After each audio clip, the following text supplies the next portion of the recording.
I will now call to order the February 21st, 2024 Chico Unified School District Board of Education regular meeting. We will be going into closed session at this time. There is no public comment, and so I will recess to closed session and we will reconvene at 6 p.m.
Sorry, I'm trying to log in, but now we have an extra set of security measures to have to click through, so I'm getting there.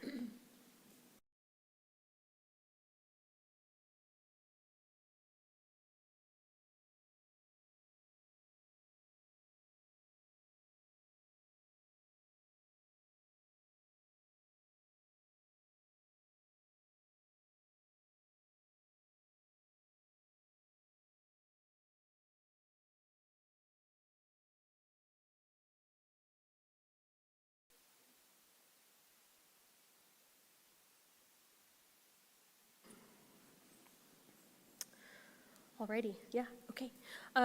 Welcome. We will reconvene now to open session of the regular Board of Education meeting for Chico Unified School District here at Marigold Elementary on February 21st, 2024. With that, I will report what action has been taken in closed session, and then after that we will move to the flag salute. Excuse me. During closed session, the board unanimously approved an applicant to move forward through the recruitment process for the substitute cafeteria satellite manager position. The board also voted unanimously to ratify a settlement agreement to resolve a special education dispute against the district. Pursuant to the agreement, the district authorized educational assessments and services for an eligible special education student and agreed to reimburse a portion of the parent's attorney's fees. Under the express terms of the agreement, the board's ratification of agreement does not constitute an admission of liability by the district. Additionally, the board voted 5-0 unanimously to approve a final settlement with employee 10768.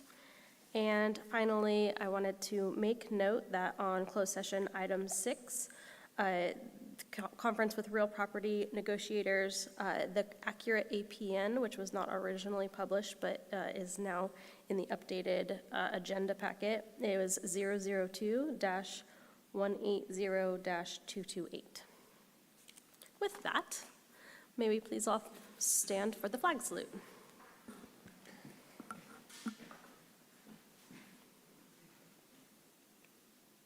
Salute pledge.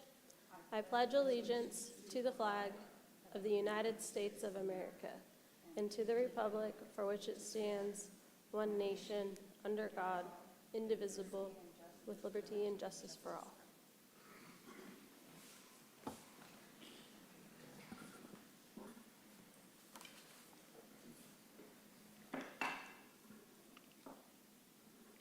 Moving on to, excuse me, item 4, student reports. We will turn it over to Superintendent Staley for introductions. Thank you. Well, tonight we get to hear from Pleasant Valley High School, but first, Assistant Principal Deanna Holan is going to tell us about it.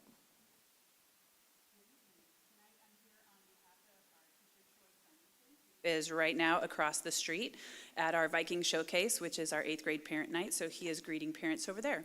So I will introduce 3 of our band leaders tonight, Jack English, Chase Clark, and Bella Austin, to come and give you a presentation.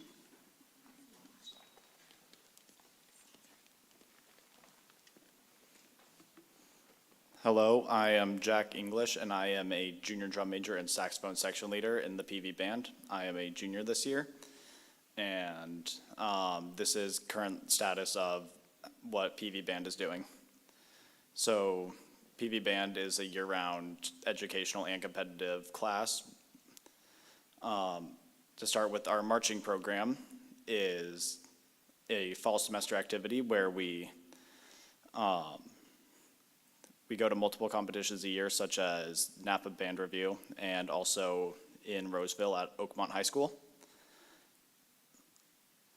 At home, we play at games, we march around the school on game days, support the school at rallies.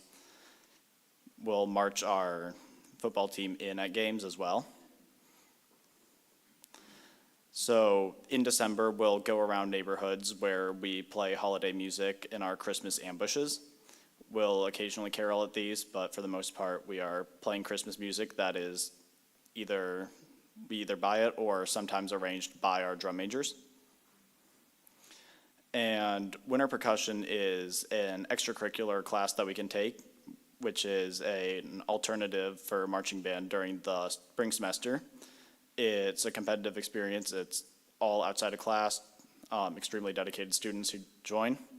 It's 3 to 4 competitions a year, usually from mid-March to early April. This year we will be performing at 3 starting, I believe, in 3 weeks, and we'll perform over the course of the next 5 weeks. We'll perform at 3 competitions.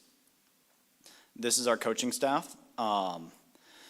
For color guard, we have Sarah Thaxton and Trinity Forrester, who are both, Sarah Thaxton competed at a high level when she was in high school.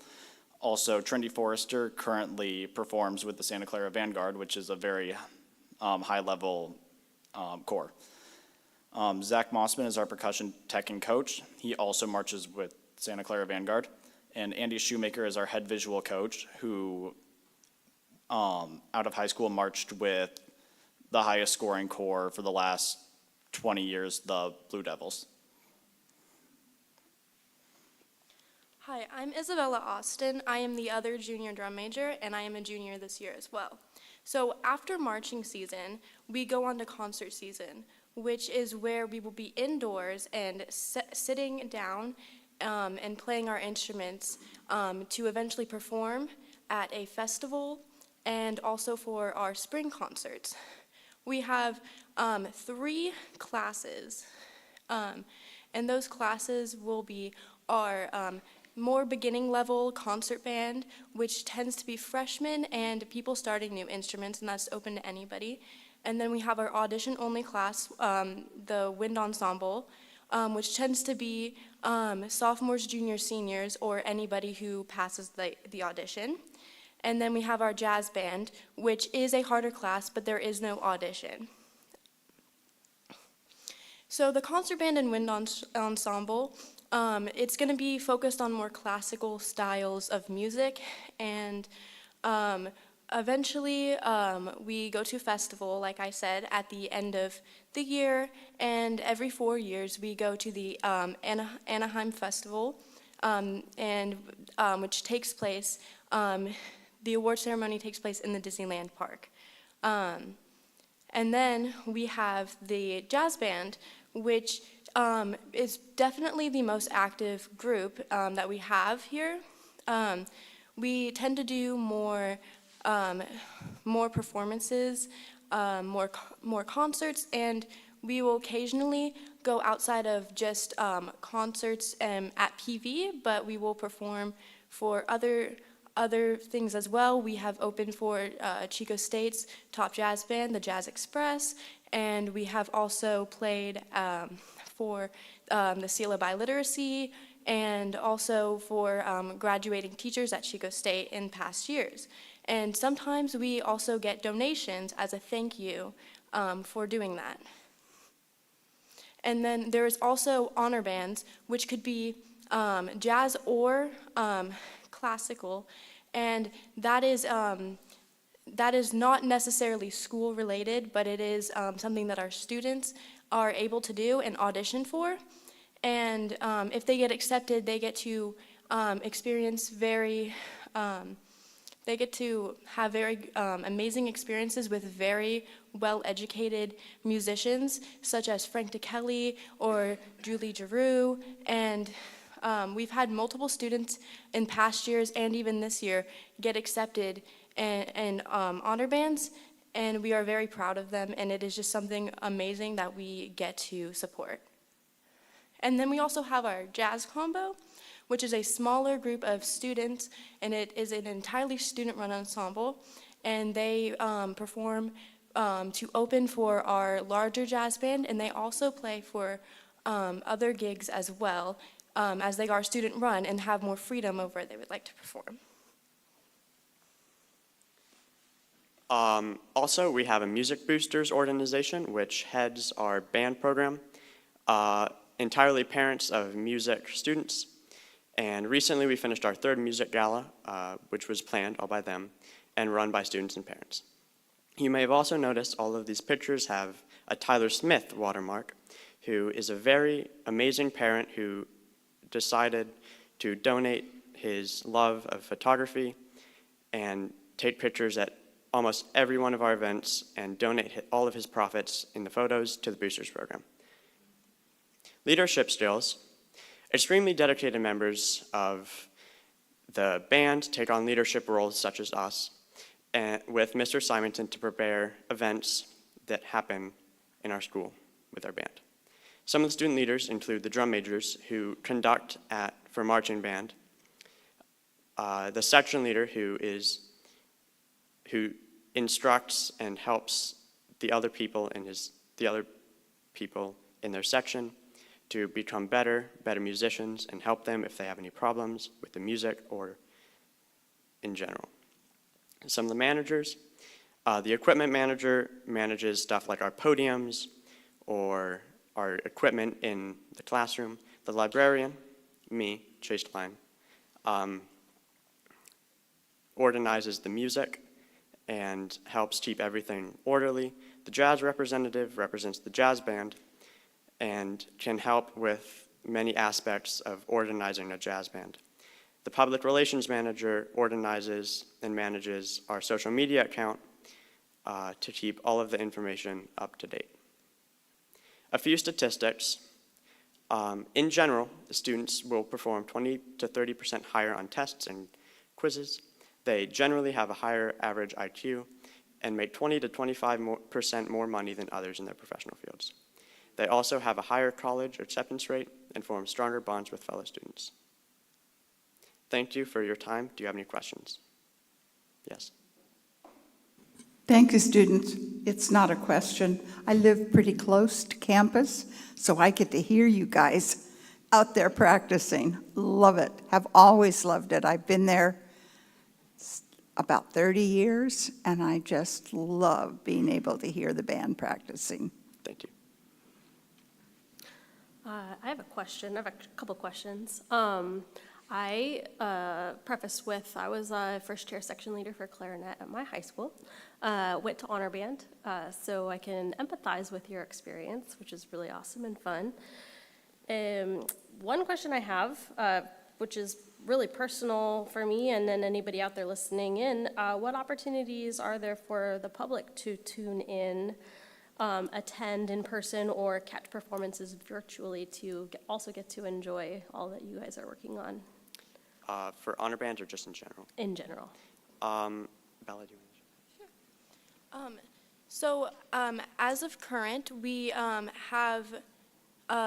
we don't necessarily live stream our performances, but we do have a very lovely parent who records pretty much all of our performances. Her name is Sarah Klein, and she posts them all on YouTube. And it's very wonderful because for me, I know that I have certain family members who just cannot make it.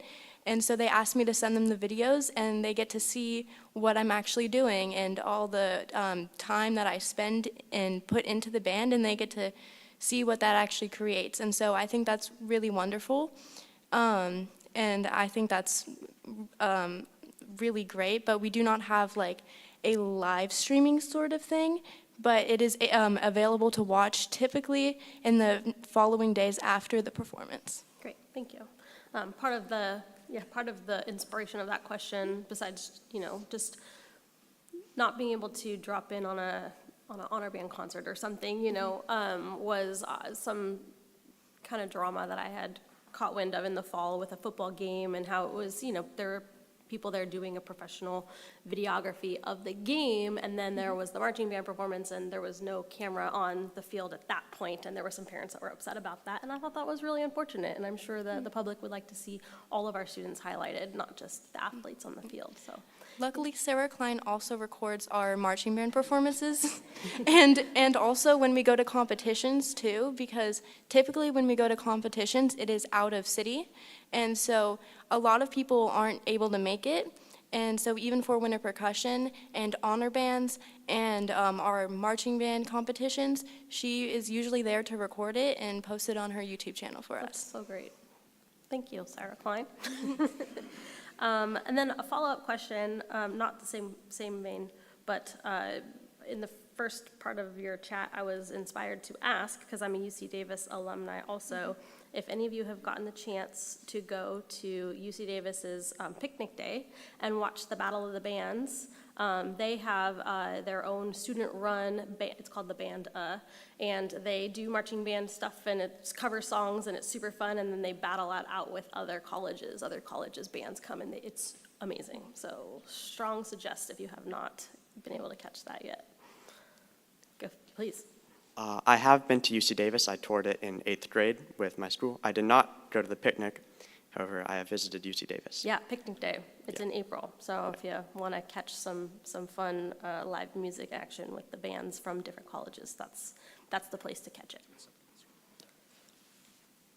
So you mentioned Battle of the Bands, which is kind of fun because during Almond Bowl after the game, Chico High and PV also have our own Battle of the Bands where we go and meet on the center of the field and we'll play a couple songs together, a couple songs to each other.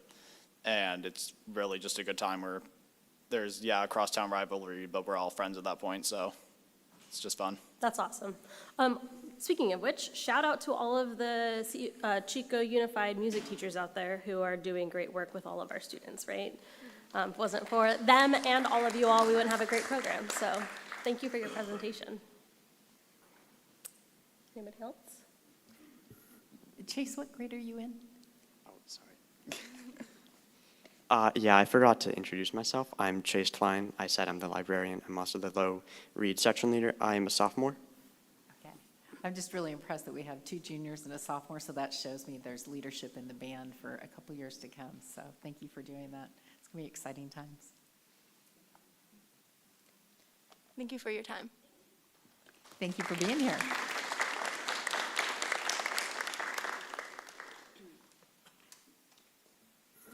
So I'm just going to go ahead and jump right into the superintendent's report. As usual, we did have some people lined up to honor tonight, and life happens, and we had conflicts, and they were not able to be here. But what I did want to do is just recognize, and they're not here, hopefully they're watching, we've had some pretty significant storms recently. And there was a couple times that I was very worried about whether or not we were going to be ready to rock and roll and open school the next day.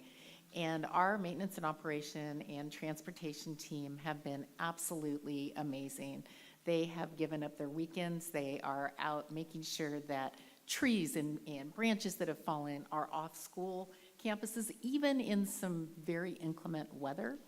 So I just want to bring that to you, that even though we may be at home warm in our houses, watching the thunderstorms, watching the rain come down, the wind going sideways, they are out there working and making the contributions that make our district what it is and allow parents to drop their kids off regardless of what the weather is like and have our schools open. So a big thank you to our M&O team headed by Joe Morris, Eric German, Dusty Copper, and then all of the individuals that work with them to make it happen. I am going to tell you also that this past storm had a ton of water, as we all know, don't? So we had some very interesting natural phenomenons occurring with water. The drains that usually water drains down were spouting up and were beautiful new fountains that really should be draining the other way. And we had some drinking fountains at Chico High in the gym, same thing, water coming up just because of the pressure of the water going down. And again, the guys are out there, and gals, making sure that schools are ready to open. So huge thank you to them.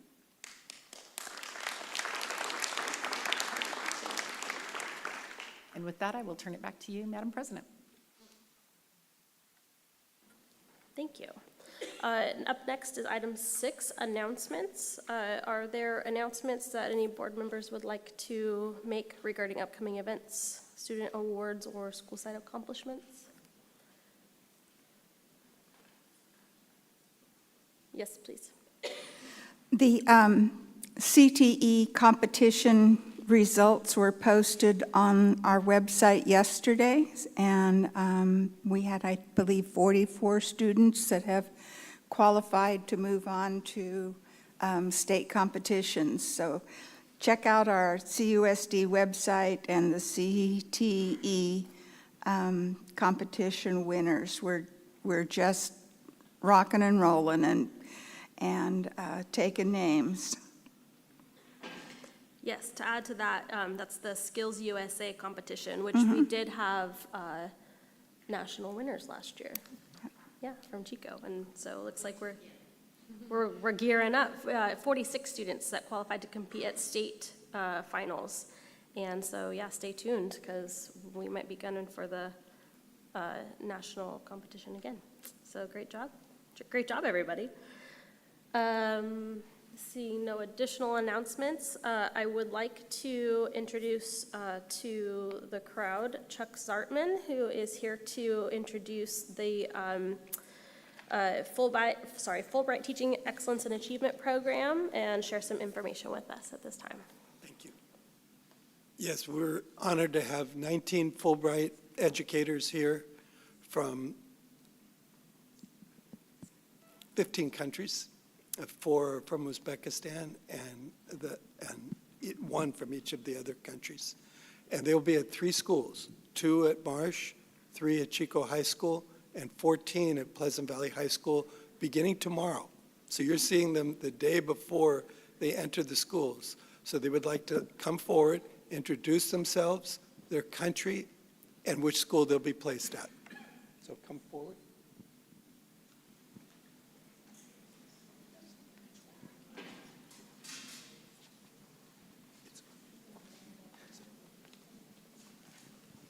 Hello everyone. I am Nigora from Uzbekistan. It's really proud for me to be in this meeting. Hello everyone, I am Mashkura. I am also from Uzbekistan. Nice to meet you all. Hello everyone, I'm Humora. I'm also from Uzbekistan. Hello everyone, I am Janet. I'm from Malawi. Good afternoon, everyone. I'm Divya. I'm from India. It's such an honor to be here. Nice to meet all of you. Hello, everyone. I'm Manshuk from Kazakhstan. Nice to meet you all. Thank you. Hello, everyone. I'm Nurul Huda from Malaysia. Nice to meet you. Hello, my name is Yvonne. I'm from Panama. Thanks for having us here. Hello, my name is Mohammed. I'm from Tunisia. Thank you. Good evening. I am Uma Singh Marma, representing Bangladesh Fulbright Tea Fellowship Program 2024. Thank you. Hello, my name is Geral Chimek. I am from Mongolia. I'm so happy to be here. Thank you. Hello, my name is Olena Derevyanka and I'm from Ukraine. Nice to meet you all. Thank you. Good evening. My name is Valya. I'm from Armenia. Nice to meet you all. Hello, I am Hassan. I'm from Egypt. I'm very happy to be with you. Hi everyone, I'm Immaculate Nafwa from Kenya. I'll be at the Pleasant Valley High School and it's a pleasure to be here. Hello everyone, my name is Morena Jimenez. I am from El Salvador and I am very happy to meet you all today.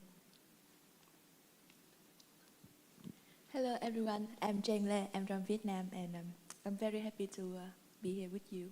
Nice to meet you all. Hi everyone, I'm Mario Kubjon from Uzbekistan. Thank you so much for being here.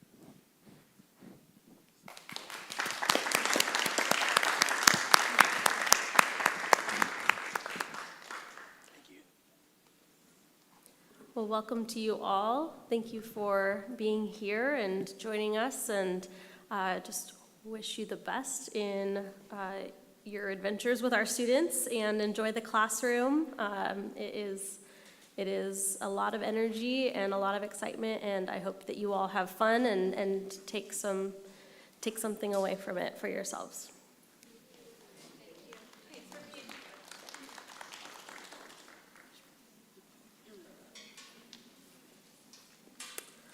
Alrighty, we have number 7 next. It's items from the floor. Excuse me. Items from the floor is for speakers who wish to address the board regarding a topic that is not currently agendized. At this time, we will take public comment from speakers who wish to address the board for topics not agendized for this meeting. As a reminder, speakers have 3 minutes to address the board. We do have a new system in place, which is exciting. You see a timer behind us at this point. It's a 3-minute timer to give a visual to our speakers to let you all know how much time you have remaining, and there is still a 30-second warning audibly. I don't think that's the right word to use. And then you'll see that time run down just so you have the idea of how much time you have left to wrap it up. 4 items from the floor. The board can listen to public comment but cannot respond to any speakers under items from the floor. And tonight we have 1 speaker card signed up. If there's additional desire for anybody in the audience to speak to the board or address the board on anything that's not agendized tonight, you'll have the opportunity to request that. So at this time, I'd like to call up Mele Benz.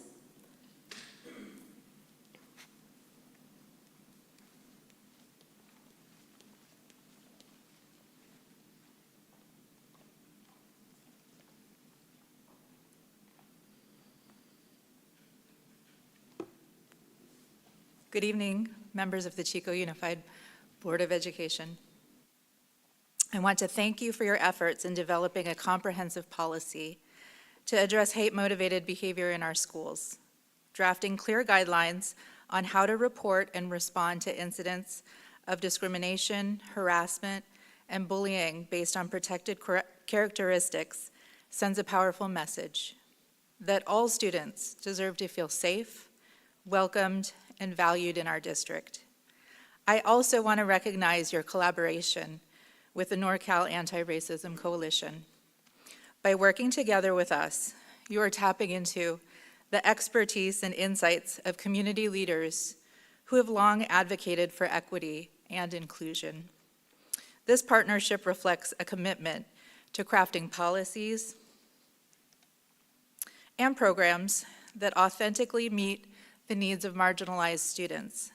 There is still work to be done, but this policy and your joint efforts mark an important step. Thank you for your leadership on this critical issue. Together, through open communication and continuous improvement, we can build schools where every student thrives. And Ida Patino is going to speak. She's the real leader of our group. What? Go ahead. You got this, girl.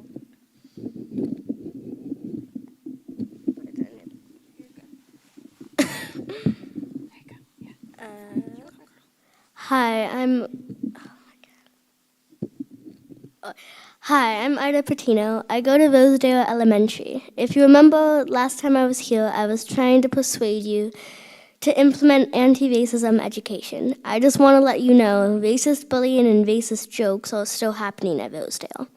I want students to stop feeling hurt. If this is happening at Rosedale, then it's also happening at other schools. Last month, I think there was an attempt to provide anti-racist education, but it was vague, didn't make sense, and didn't say the words race or racism. When kids tell racist jokes, it makes me feel uncomfortable and makes it hard to focus on learning. Just last week, I heard a student imitating the Chinese language, and I believe if she knew why this behavior was wrong, she wouldn't do it, which is why we need anti-racist education. I really hope you listen to me. I am a child, but I feel my opinions matter just as much as anybody else's. Thank you for your time.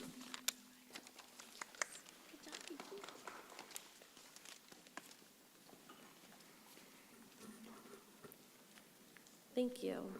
Is there anybody else, excuse me, that would like to address the board for items from the floor?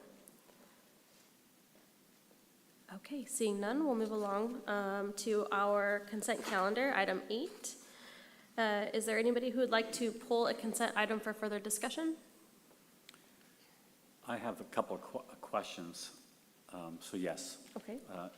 8, 2, 10, and 11 relating to welding. And sorry, I was busy actually kind of doing some welding today, so I was not able to ask beforehand. So 8.2, 8.10, oh, there are 2, 8, 10, and 11, not 8.2, 8.10. Yeah, to 10, and 8 to 11. Three of Sorry, them. yeah. 3 of them? No, no. TWO. Agenda item 8 to 10 and 8 to 11. Got it, okay. Sorry. Spell out the word two. Okay, and then we also need to pull item 8.1.1, meeting minutes. So 8.1.1, 2 to 11. Got it. I think I understand now. It's awesome, great, fantastic. Okay. What are we doing? I think we would. Oh, okay. Well, we're gonna vote on the rest of consent. Please stay. You don't have to walk all the way back. Do we have a motion on the rest of consent minus the items we've pulled? Yes, I move to approve the consent calendar, less items 8.1.1 and 8.2.10 and 8.2.11. Second. Thank you for clarifying that for everybody, including me. Let's do a voice vote. We'll start with Mr. Tennis. Tennis, aye. Conkin, aye. Dalby, aye. Lando, aye. Robinson, aye. Fantastic. All right. We'll do, In order, I think you should do. in order yours sounds great. first. So 8.1.1 is meeting minutes. This is the meeting that member Robinson was unable to attend. And so with that, this will be a recusal, I think. Correct? Okay. So do we have a motion to approve the minutes from that meeting? So moved. Second. Great. We'll do a voice vote because it is not going to be unanimous. So we'll start with Ms. Conkin. Conkin, aye. Dalby, aye. Lando, aye. Tennis, aye.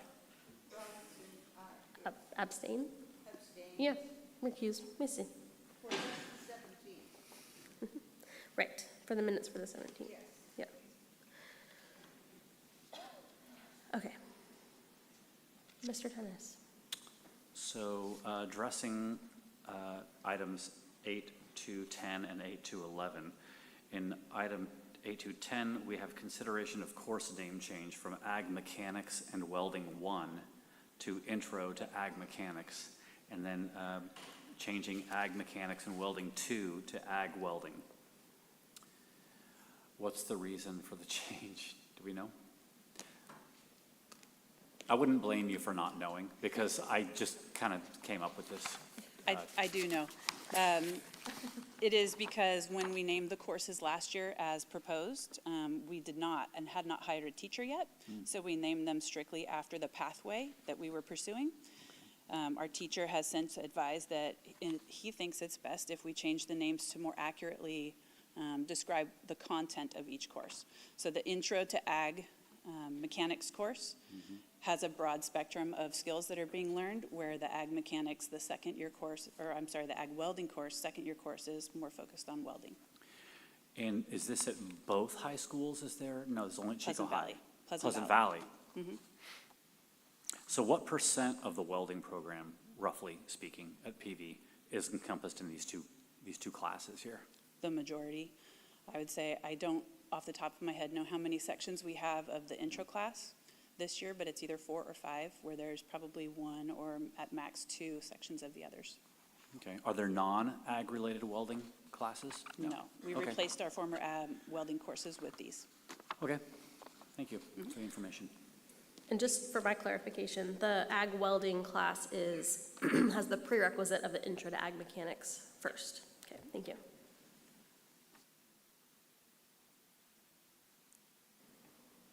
Do we have a motion? I move these two agenda items. Second. Fantastic. We'll do another voice vote or further discussion. Seeing none. Dalby, aye. Lando, aye. Robinson, aye. Tennis, aye. Conkin, aye. Good. All right. Moving right along to our discussion action calendar. Thank you, everybody. 9.1.1 is educational services and informational item, excuse me, for artificial intelligence and the future impact on pre-K to 12 education with Mr. John Vincent. Good evening, board. Thank you for giving me some time tonight to speak with you. And as we do have that new timer up there, I just wanted to say that if, I know John, well, he's not here, he needs experience, so if you want to like use that timer for this presentation, I'm open for that. So He could use some practice.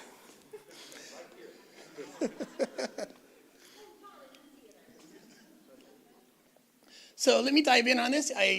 Artificial intelligence is just this amazing thing that has emerged, come out in the last 2 or 3 years. It's amazing.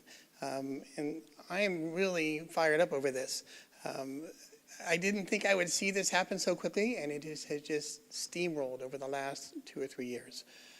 So really quickly to start out with, really, you've probably seen for a long time the ability to ask your phone things or to do things, where you ask something and a system will respond back. In the old days, that really was just a big list of if-then. So if you ask it this, it's going to go down the list and say, oh, you asked that, I'm going to respond with this. Oh, you asked that, I'm going to respond with this. So that has changed now. So now it uses generative AI. It actually is generating output live as you're doing things. And so you can ask it the same question multiple times and you'll get different responses back from it each time because it's actually generating as you go. It's a whole new ballgame. It really is. If you have you guys, I don't know if any of you have used it yet. If you want like a demonstration, I can show you. It's amazing. It does problem solving as well. For instance, a problem solving would be they have an instance of AI that now does imaging for medical. So they put all these images, these X-rays and CAT scans and MRIs, and now they can use that to look at X-rays and MRIs and identify issues that maybe doctors can't see. They can identify problems that are, that a disease or something that someone has based upon previous images that the system has looked at.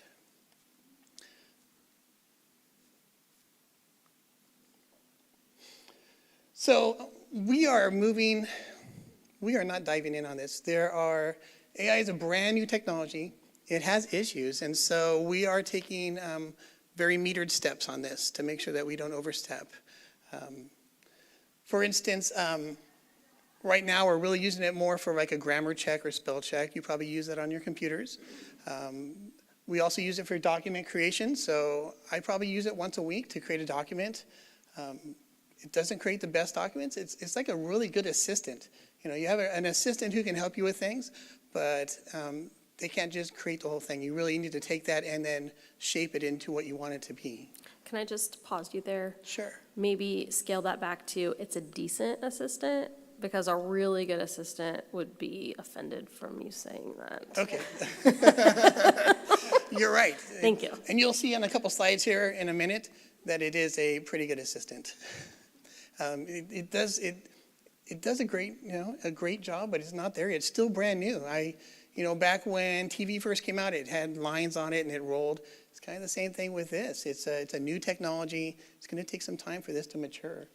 Let me look at my list here. So one other thing that we use it for in our department is to create some programming. So if we have an issue that we need to fix, we can ask it, hey, can you create some PowerShell or some scripting for this problem? And it will write that up for us. It's pretty amazing. But it's like 80% of the way there. It doesn't do it all the way. It doesn't work when you get the script from it. It doesn't work, and we have to actually go in and massage it. And same thing when you ask it to create something for you. Generally, you have to take it and pull it apart and rebuild it yourself. It gives you great ideas, and there's some really good sentences in there, but you really end up having to redo it yourself.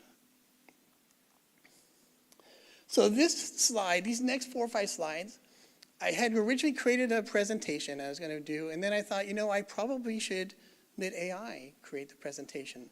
So the next 4 or 5 slides, AI created. And so I did not go in and massage these and make them look beautiful. And you can see they're kind of wordy, and it just has that kind of, there's a feel to it that feels like AI. So this first item here, what we're going to be talking about. Sorry. Yes, go ahead. Which AI tool did you use to produce this? This is OpenAI. Thank you. Yes. So this first, what we're going to be talking about really is the future of AI in education and what that looks like coming up. So we have 5 different ideas here. Personalized learning is this first one. The idea that you can have, your kids are in class and you can really target what those kids, where they are, and create lessons for them that really match up what they do. So for instance, it can look at a student's reading level and choose what kind of books they do based on their interests and their reading level, to really help those children to be able to learn the best they possibly can. So adaptive assessment. So this allows us to, well, AI will be able to assess children where they are and be able to look and see what level they're at in their educational journey, and be able to target where they need the help most, so that it really would be a huge help for our teachers, because then they can look at that and say, oh, I can see this is where you need help the most, and it allows them to be able to address those areas that need help. So virtual tutoring, this is actually really exciting right here, because imagine if you're let's say English is a second language, you can use AI, you can talk to it and have conversations with it. It can listen to your language and give you suggestions on your phonetics and the language you're using, and give feedback, live feedback to those students. So it's not like they're having a conversation with someone who speaks another language, but it gives them the live feedback.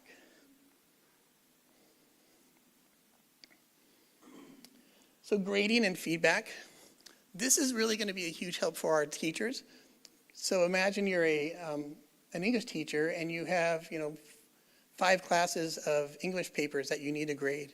So you could use AI to go through and do basic grading. It can go and check the grammar, check the spelling, and do that for you, so you don't have to go through each one and read each one and say, oh yeah, there's a comma missing there. It can do all those basic things and give immediate feedback, because it's through the internet, so it'd be right away.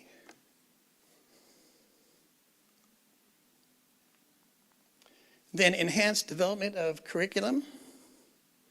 This is very similar to the other ones.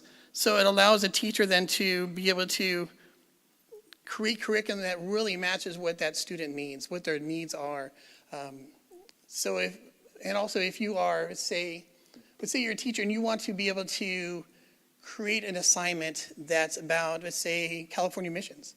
You can tell it all the things that you want in there, and it can create that curriculum to match both what you're looking for and also the state standards or different standards. So it does a great job of being able to pull all those things in that you need to create your curriculum. And then in special education, yes.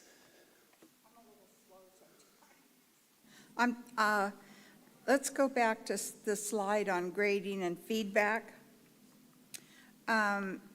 If the AI algorithm has looked at what the student is doing, how does the communication to the student occur? How does that feedback, what does it look like? So it would vary. So in some instances, the student might do an assignment and then turn it in, and AI will grade that right there and report that back, and then the teacher would see that as well. In other instances, it might be where the teacher wants to see it first and see what the AI, how it grades it, and they go through and they can make changes, say, no, I don't really want that, and they can make notes on there, and then submit that back to the student after they've gone through. And this is all on a program that's on their Chromebooks? Yes, this would be a program. So these are things that are coming. Some of the tools that are out there now they're new, and so these are all things that are coming down the pike. Yeah, I think it's really important to point that out. That these slides say will, with very good reason. The tools that we have now are not doing this to the level that we would actually deploy them in an actual ongoing classroom environment. It's all very rudimentary at this point. Yes, I agree. I wanted to ask on this, how is this different or more robust or better than, say, Turnitin or Grammarly or any of the other tools that are already being used right now?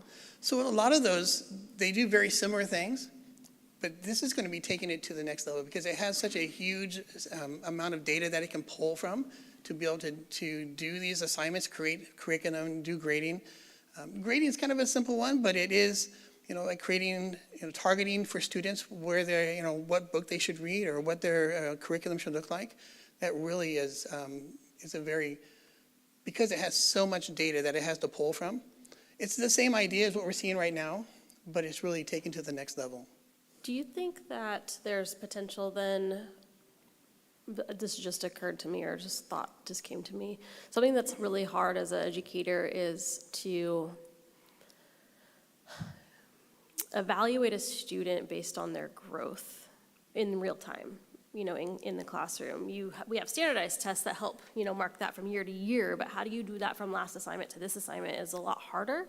Where a student might have gotten, I don't know, we'll just say a 60% on this style of writing or this type of assignment last month, and now they got a 65%. It's still a D, but really that amount of growth, and so is there maybe the potential for AI to at some point help educators base their assessment of students more on the growth rather than just strict, numbers, if that makes sense? It does. And so that's one of the slides talked about state standards. Sorry.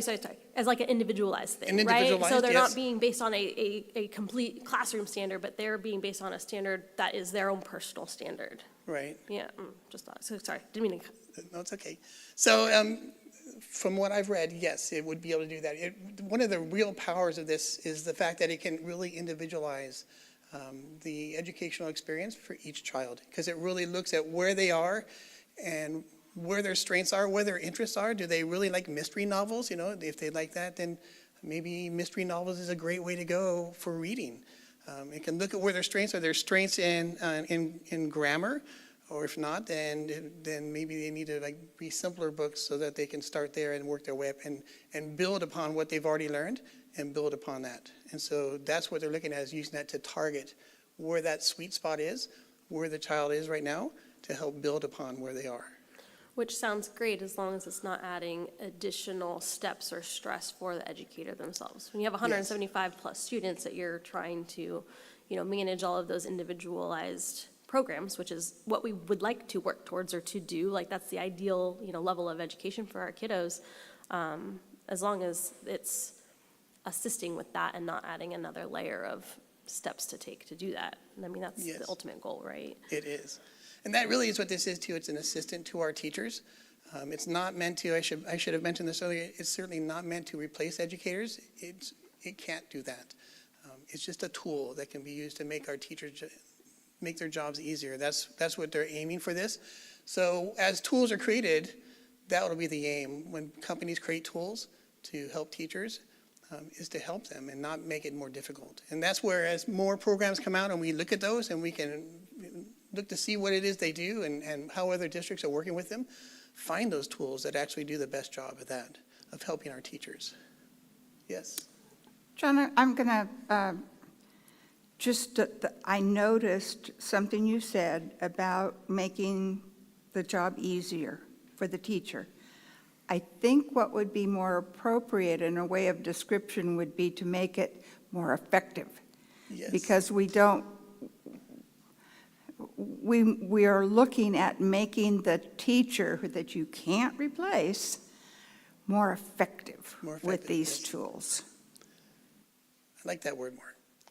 I think it's one of the things they're trying to do is to remove some of those mundane jobs so that they can be more effective. They can take their time, use their time to be more effective with students. Yes, I think you're right. It fits better. Yes. So I'm going to go just slightly off the trail, but do you know of a system or standard, or any kind of process to make a system or standard by which we can decide whether or not to trust AI output? Like in this case, AI made this. That's great. Yes. And I believe it because you're here telling me it's good stuff. So it's an interesting, there was a story.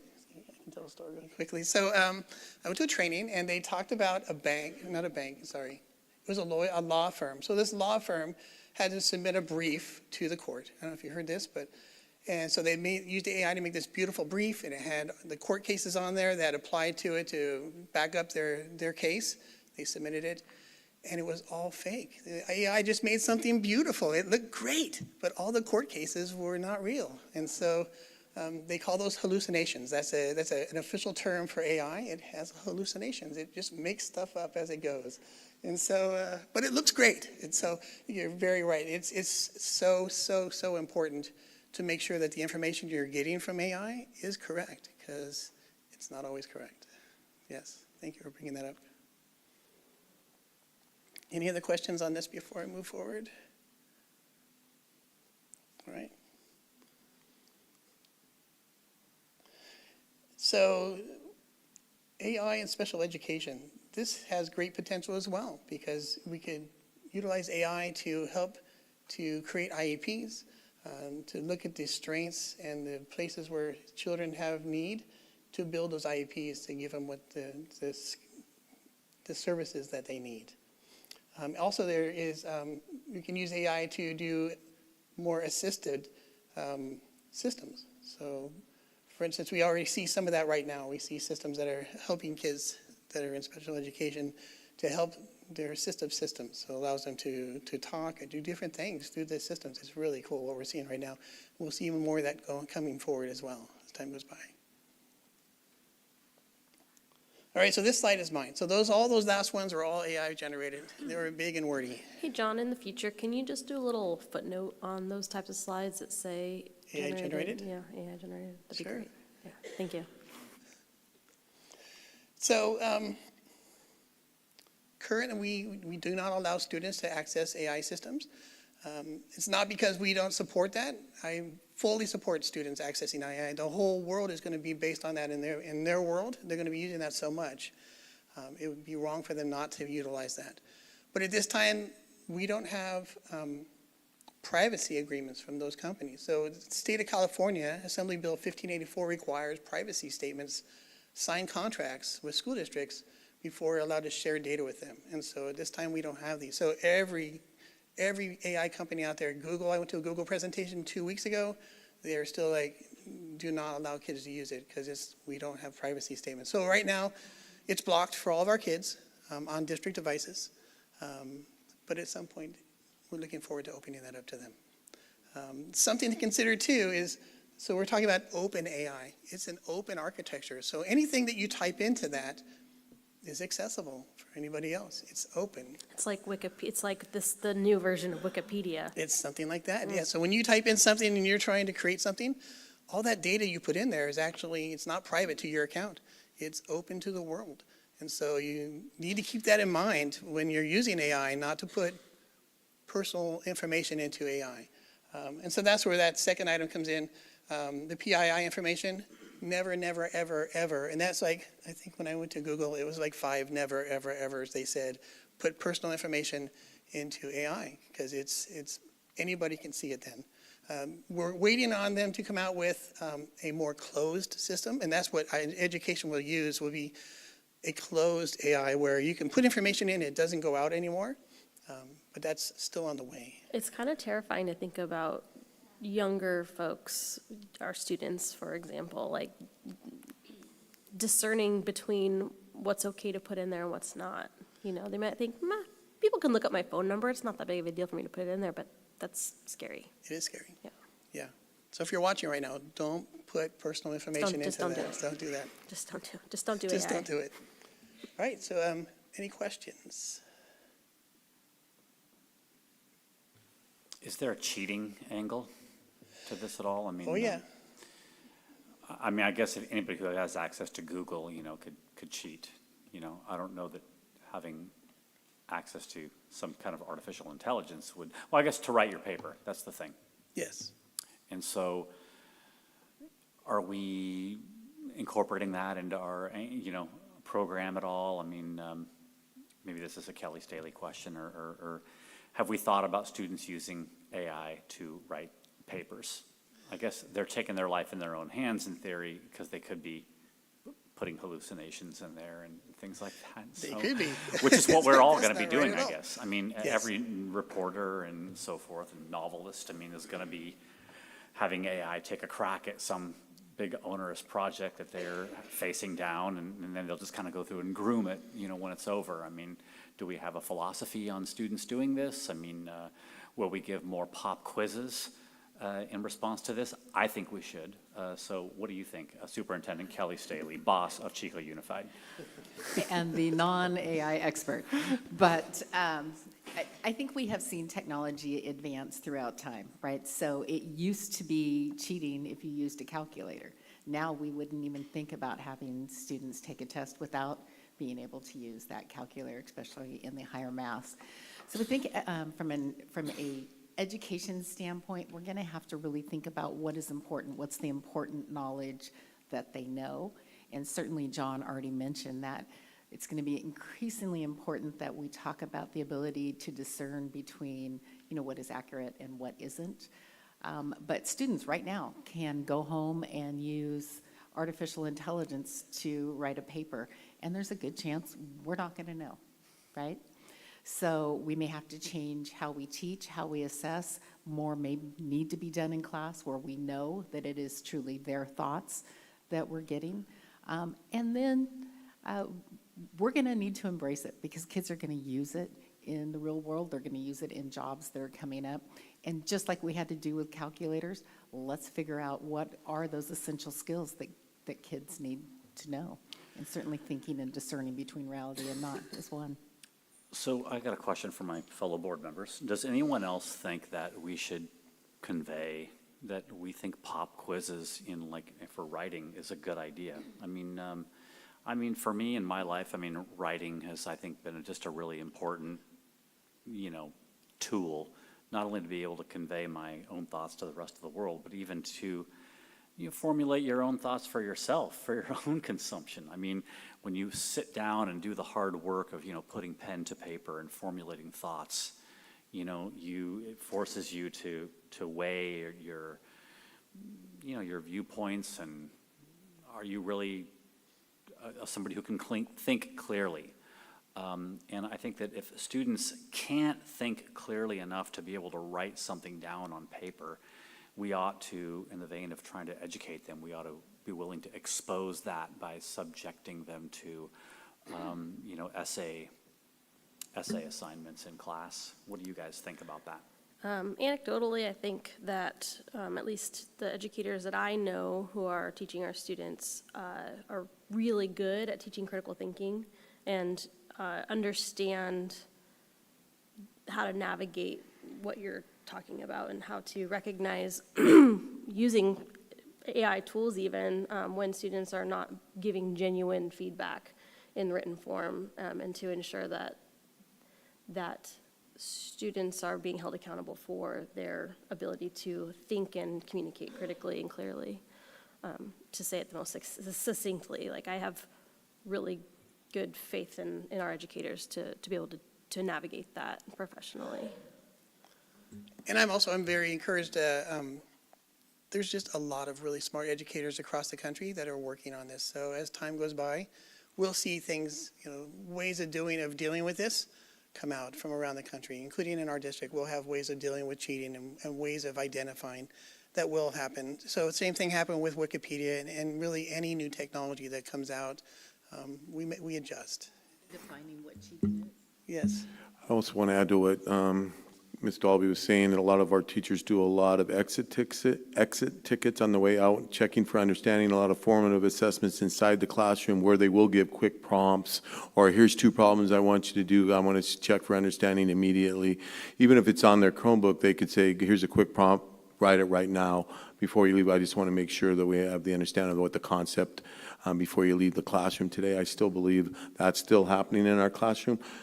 But the bigger papers, what we're talking about now, when we're writing an essay and those types of things, we're going to have to wait, just like kind of Turnitin.com came about, where kids were cutting and pasting in college and in high school, different research stuff, and we couldn't check it. Then Turnitin.com came in where it would catch if it was more than a certain percentage of the thing was copied. So I would imagine what John's saying, companies will start trying to come up with systems on that. But again, I think, Matt, you are correct. We need to continue to do formative assessments, that day in class, what they've learned. This is what I taught today. I want to make sure that you understand my concept. Let's do a quick prompt. And that way, if I need to reteach it tomorrow and those types of things. And our teachers, like Caitlin was saying, are really good at that. But we have to continue to do that as this AI comes into play until we can figure out how they're using it at home when they're not on our Wi-Fi. Very good. Any other questions? All right. Thank you so much. Thank you, John.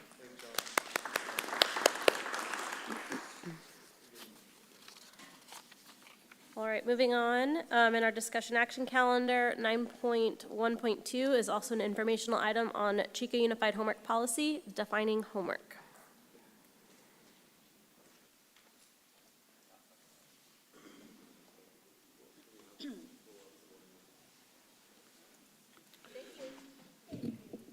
Could we have the, not the board policy, but the other document pulled up to the screen, please?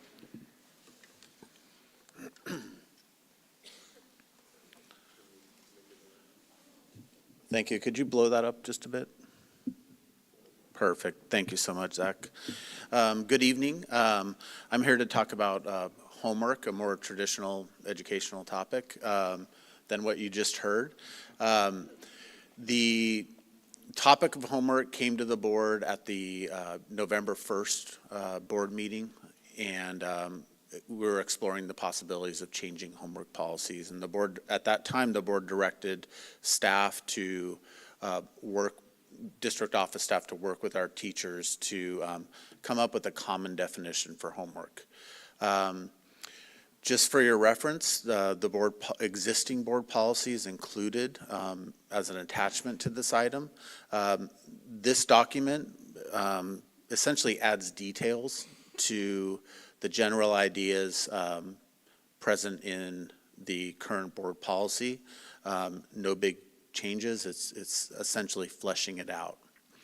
The work was done coming up with this definition with our district leadership council, both elementary and secondary. Unfortunately, Ted Sullivan is ill tonight, so he's not here to speak to the elementary portion of those discussions, but Pedro and I were part of all the secondary discussions. Essentially, what we realized real fast, we kind of knew what we were getting into, is when talking about a definition and purpose of homework is fairly straightforward with teachers. However, when you get down to the nitty-gritty details of exactly, how much homework and those kinds of details, the differences between departments, at the secondary level is significant. The difference between approaches at the elementary level is significant.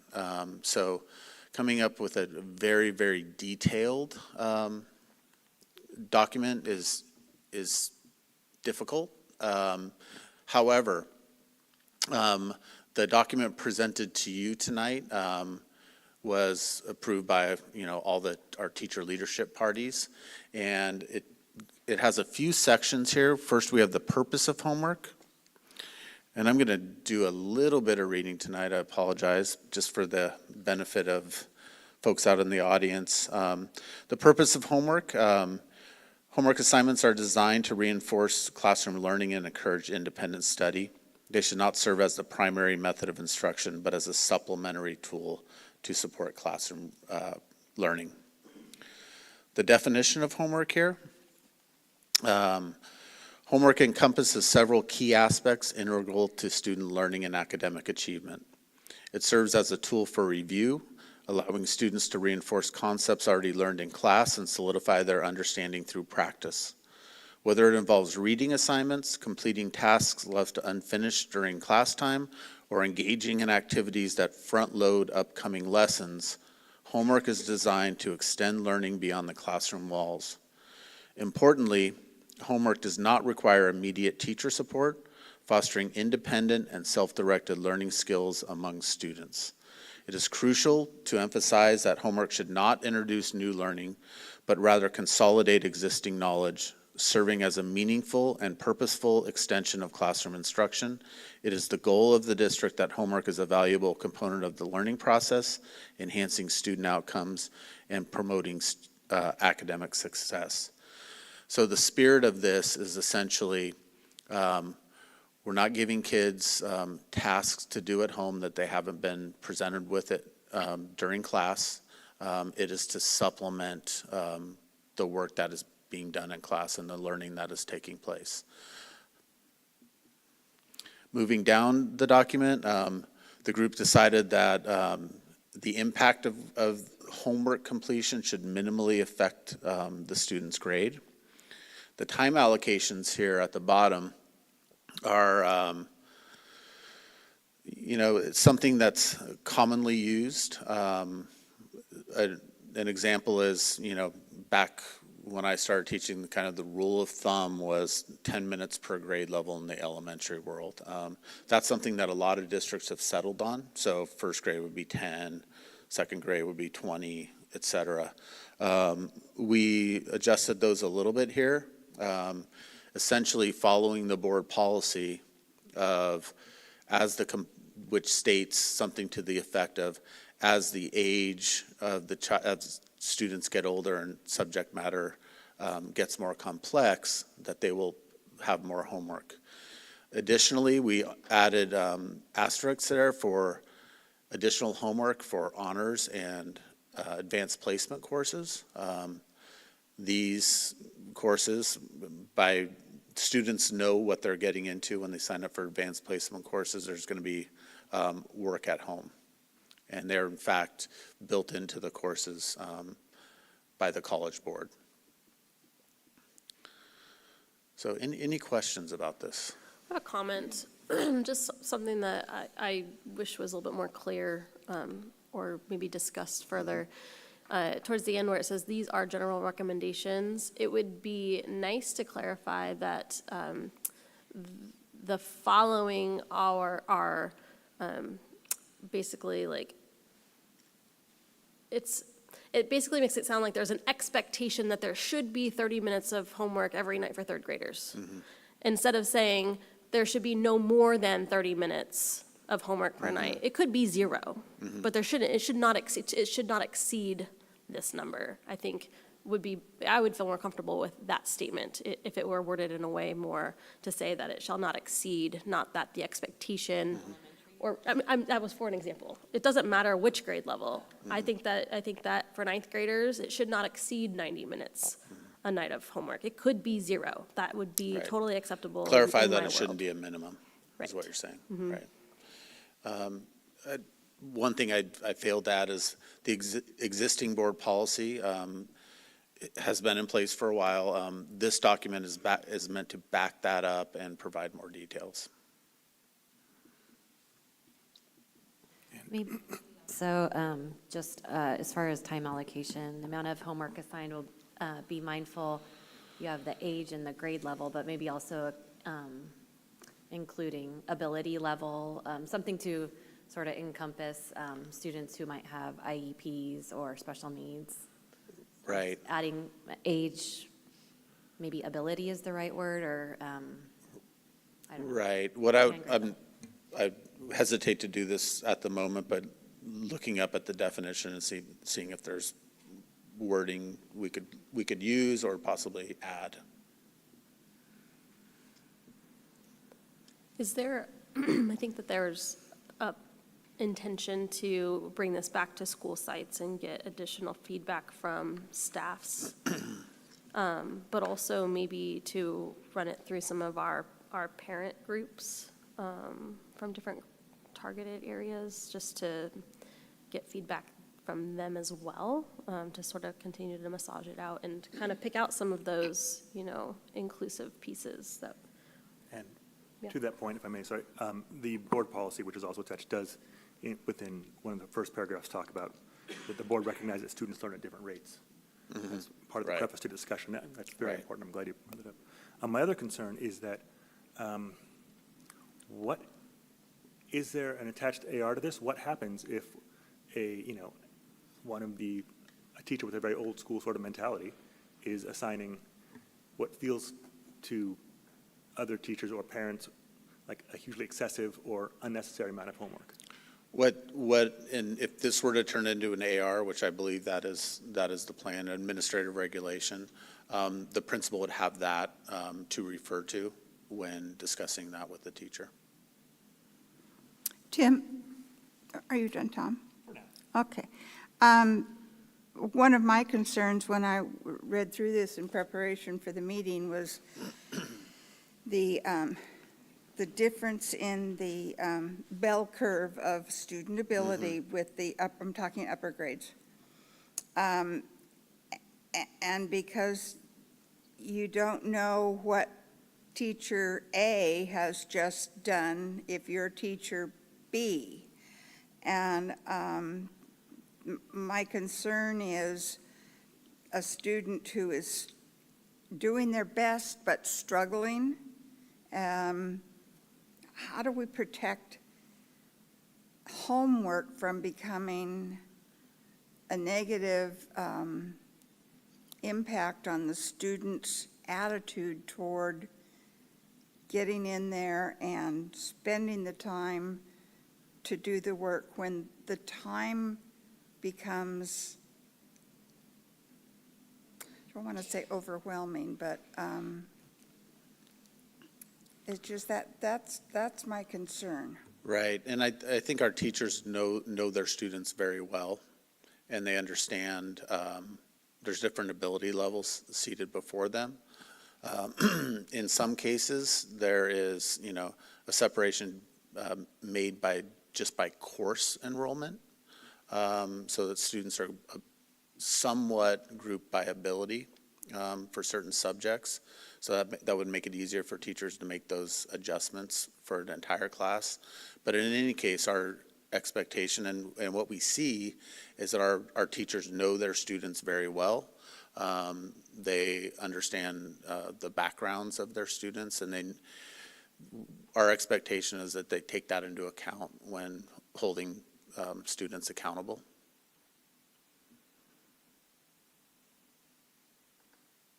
I actually don't have a problem with the language, like approximately 30 to 50 minutes per day. I think that using language such as no more than 50 minutes a day, to me seems a little bit restrictive, and I think it could open up, problems that for, I don't know, students and families who feel that that's unfair. I think using approximately 30 to 50 minutes just leaves it sort of general and open and allowing teachers to use their discretion. Okay. Yeah, I think it's good to clarify that this is an average also. We kind of talked about that. Some days may end up being, especially at the secondary level, Tuesdays are probably a popular day for there to be a little extra work that is done in class and maybe carries over. Might not be due till Thursday, but if a student has something going on Wednesday night, they're going to pile all their homework on one night. So, it would be, an average. Right. Additionally, we have block schedule at the high schools. Yeah. And with that block schedule, kids are at the maximum only having 4 classes versus pre-block schedule, like our junior highs right now have 6 classes. So they're concentrating on those 4 classes. Possibly if they're a senior or a junior, maybe they only have 3 classes that they're doing homework and on those days. So hopefully that'll do that. And then also with the counselors and the teachers could recommend for a student to go into an academic success class as one of their class periods to be able to get more time to be able to work on their homework during the school day, and having a teacher there to support them. We're continuing to want to improve those academic success classes to be able to support our students that need that extra time. Yeah, so at the 9th, well, really down to the 6th grade level, but at the 9th grade level, for example, it doesn't spell it out here, and it may be beneficial to do this or not, but it comes out to about 20 to 25 minutes on average per class per day. And so if teachers and families had that kind of mindset, and a teacher was consistently assigning an hour or even 45 minutes of homework per night or per class, that would be excessive, and I think it should be regulated. Because if there's 3 teachers doing that, then we're really getting up there. But there's no accountability among classrooms to make sure that there's collaboration on how much time is being assigned to students. So it's really up to the district to set that standard and to make sure that it isn't excessive somehow, which we don't have yet. And I think that's what we're working towards here. Okay. And along those lines, I'm less concerned with the time allotments. As long as it's not hugely excessive, as with making sure that as we work with our teachers and train them, that we always keep the purpose of the homework in the forefront, that the homework we're assigning is specifically to reinforce and to encourage independent thought about a topic they've already been introduced to. I think if we do that, we won't see the huge piles of of homework become an obstruction. Yeah, I'm glad that you brought that back around because this discussion really came from that presentation where we really didn't have a definition for homework. That was kind of more of a standard concept Right. to even have this discussion. So it's really helpful to be able to circle back on that for sure. Yeah, and I think this definition addresses that. Any further questions? How long did it take? A few months.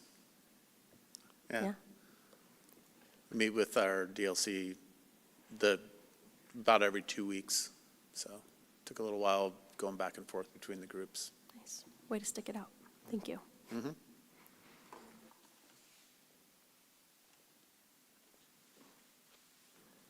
All right, I'm not seeing any further questions or comments. It is informational only, so we'll tuck that away until the next update as you make progress there. And we'll move on to item number 3, Mid-Year Local Control Accountability Plan, LCAP update.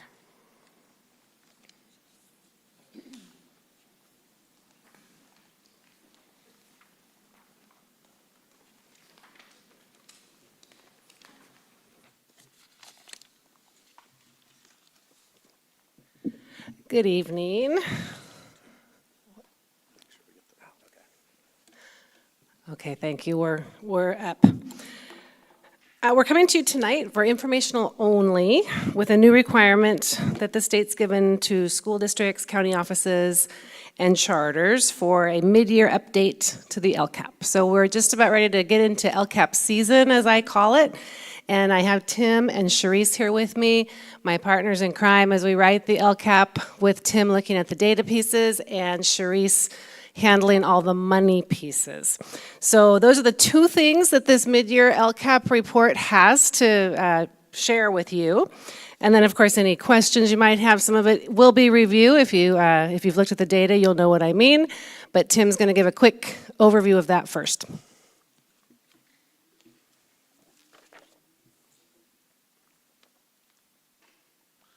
Okay. None of the data that I'm going to show you tonight is new to you. This data was presented to you at the January regular board meeting. None of it is new. My intent with that agenda item in January was to get you this information as fast as possible.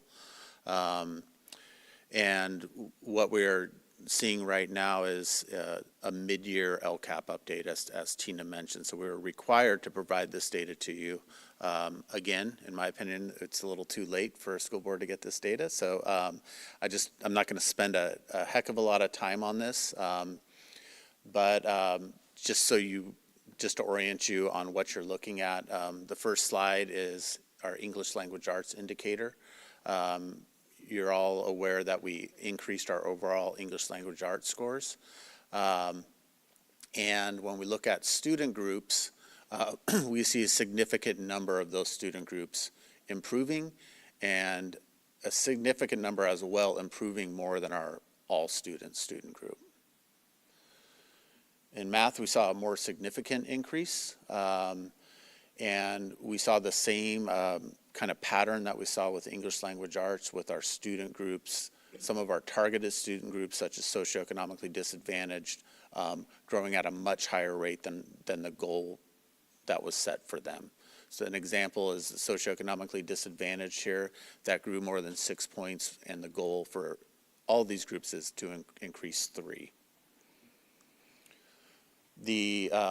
It says ELPI up there. That's the English Language Progress Indicator, and this is an indication of student progress towards becoming English proficient as measured by the LPAC test, or the English Language Proficiency Assessments of California. And you can see us compared to similar districts up at the top there. We're very proud of our program for English learners.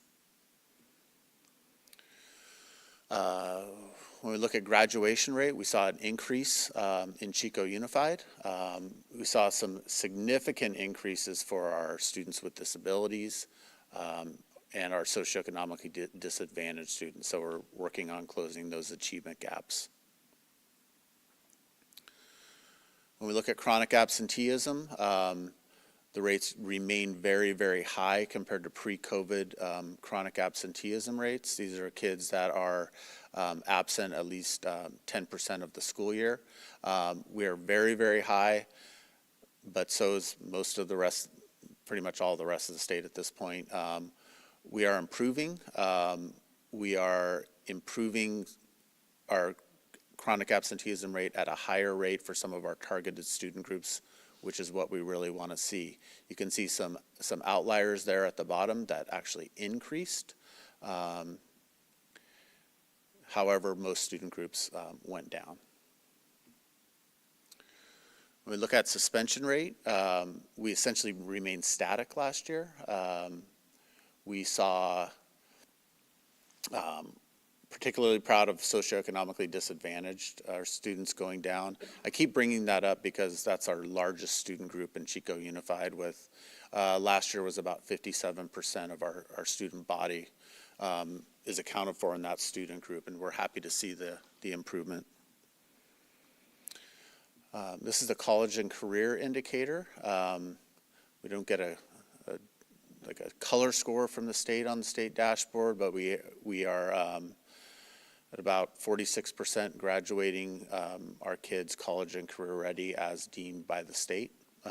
Looking forward to next year and looking at this with the implementation of the block schedule being in place for more years and with more, hoping to see a lot more CTE completion, a lot more AP tests taken, more syllabi literacy students. So really looking forward to seeing these numbers next year. With that, I'm going to, any questions before I leave? Yeah. Yeah, I just want to make sure I'm looking at the chronic absenteeism rate correctly. Yeah. Did I say that 19% of our students are chronically absent? Yep. That needs to be, and I'm sure it is for our staff, but for all of us. Yeah. That needs to be a huge alarm. Yeah, it's still, you know, I mentioned pre-COVID. Pre-COVID, just for a reference, are around 8. Yeah. And so it's still very high. Last year we were in the high 20s. So it's improving and our attendance rate's getting better, but it's still an issue. And we're very well aware of that. Our attendance clerks are doing a wonderful job making phone calls, as well as our targeted case managers to get kids to school. We're able to provide bus passes for certain student populations, things like that, to help them get to school. And I hear that we're addressing it, and I see that the rate is going down. I just want to make sure that we up here know that that's an outrageous number, and it's a number that needs to be a priority for the board. Yeah. Where are you seeing that number? Can you go back to that slide? It was on slide 12, I want to say, or 11? Oh, that's change, I'm sorry. So right here, so you see the all student groups up there? Yeah, like I think it says 19.1%. 19.1. Rate indicator. Yeah. And what defines being chronically absent? You're saying 10% 10% or more of the school year? Yeah. Can anyone say, like, generally kind of what is the bread and butter of this population? Is there anything you can say, like, to explain this? You're seeing this across the nation and across the state. So after COVID, the kids just didn't come back, or there's much more of an expectation on the part of families that there is flexibility, that it is, we have something else coming up and we're going to do that, or my kid needs a mental health day. And also, we really, really reinforced with people, if you aren't feeling good, stay home. And so now we want to flip that, and, you need to be here. And again, I don't want to say that. But we really, pushed it, so. But it's not, I guess my point is, it's not at all unique to Chico Unified. Yeah. We're aware of it, we all want to do better, but there's a lot that went into it. Yeah, we rank about in the middle of our similar districts for this. And again, I'm not saying that our district is doing anything wrong per se, or not following best practices, just that it needs to continue to be on our radar. Agreed. Both because, as we know, funding for the schools depends on attendance, and also because students don't learn if they're not here. And if we really want to see excellence in our students, they need to be attending school as regularly as possible. Right. Which also means we need to look at ways of potentially capturing attendance data, and make sure that students are in a program that allows them to participate as fully as possible, whether that's something like an online program or an independent study program or whatever else. And again, I know we're doing all this, it's just. Right. This percentage is probably undercount, is my understanding, because at the secondary level, if they show up to just one class, they're counted as present. Right, so it could be that it could be even higher if you go, throughout the day, class by class. That's something I learned at CSBA, so it could be wrong. So one thing I will say about this is high school is not included in this. That's the state. That's the way the state calculates it. So this is only TK8. TK8, Yeah. got it. Right, so it would, so it is an underrepresentation probably. Yeah, oh yeah, I agree. So I had a thing to say from all three of you that are separate, and I'm trying to unpack it or repackage it in my brain.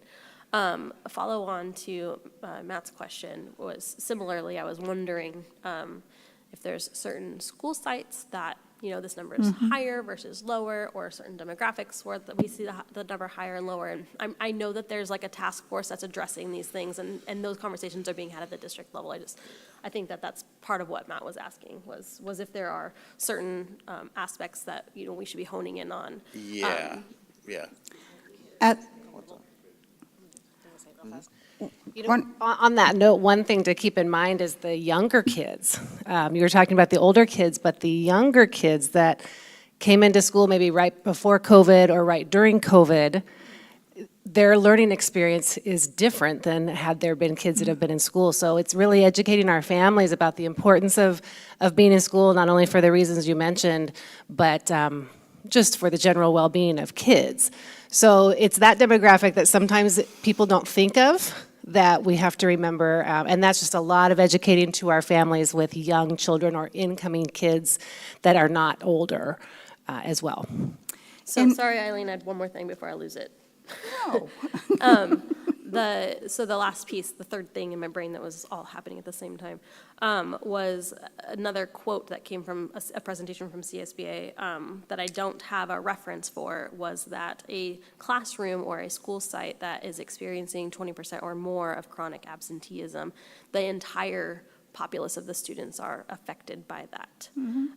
And so that's why it is really important to make sure that we're addressing those, especially those classrooms and school sites.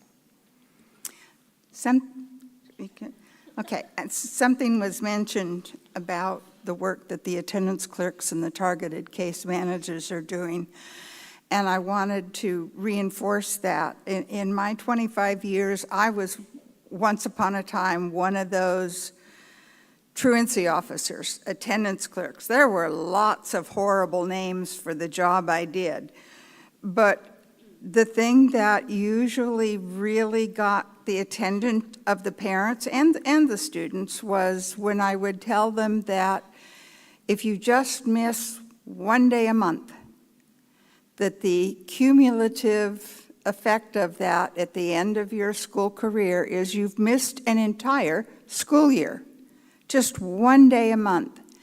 And that was one of the things that you would see the aha go on. And I know it's still the script from attendance clerks and targeted case managers, but there might be people watching.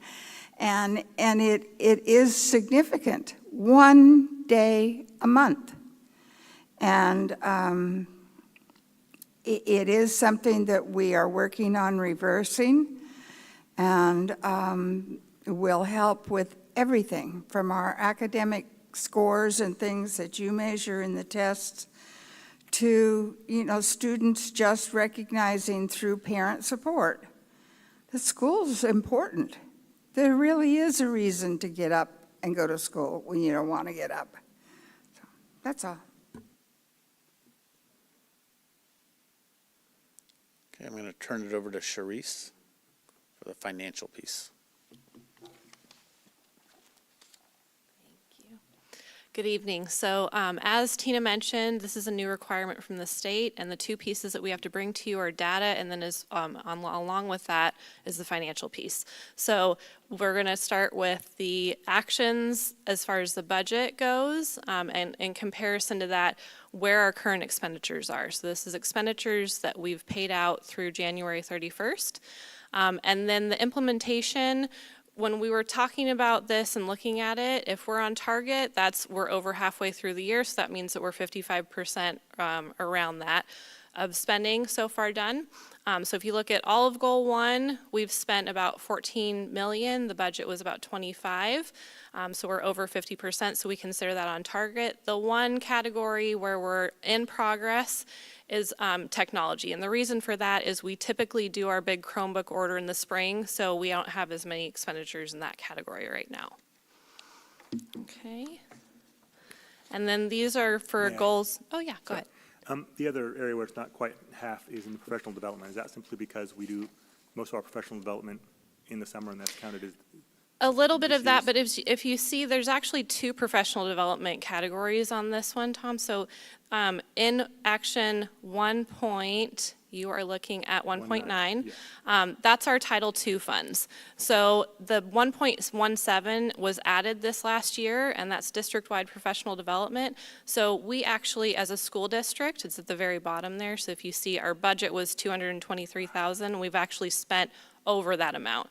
I didn't see that. Thank you very much. Yeah, so we did new professional development this year that was paid for out of LCAP funds that kind of took the place of that a little bit more. So if that makes sense, we didn't spend as much out of Title II. It does. Thank you very much. You're welcome. Okay, so then goals 2, 3, and 4, same with these ones. So the 2, if you look at goals 2 and 3 as a total, we've spent about 53% in both of those areas, and so we consider that on target. So same with these categories. And just as a note, any of the items that say budgeted expenditures or mid-year expenditures 0, it's just because the expenditures in that are captured in another action number. So I've made notes as to where you can reference the expenditures for those particular actions. Okay, and so then the second part of the financials is looking at the budget overview for parents. So when we come to the board with the LCAP in June, we also have to do the budget overview for parents. It just speaks to the revenue that we project spending or receiving this next year and the expenditures along with that. So the chart on the left there, that's your projected revenue that was brought to you in June. And then the one on the right is our revised revenue as of first interim that we presented to you guys in December. So there was about a $5 million swing. Most of that was in state revenue. As you can see, it went from 12% over in the projected revenue to 14%. So that's state grants along with transportation revenue that we received. And then the second part of the budget overview for parents is expenditures. So we have on the top part there, that's the original budget that was presented in June. And in the blue or the bottom section, that's the revised budget as of first interim. So there were there was about 17 million or so in expenditures that we increased between our original budget and when we brought it to you in first interim. The difference in that mostly is in compensation increase. So as we stated when we did our presentation in December, that 6.11% or so across all categories, CSEA, CUTA, and CUMA, that increased our budget quite a bit. We have a large budget, so when we do a compensation increase, it affects it a lot. And then the other areas that increased were some capital outlay, so transportation vehicles, which we also mentioned at first interim. And then over on the left-hand side, the biggest difference between the total budgeted expenditures and the LCAP itself, those differences were, again, compensation increase and textbook funds. So we actually had more carryover in textbook funds than we anticipated, so our budget goes up here between the original budget and the first interim. Any questions on the financial side? Okay.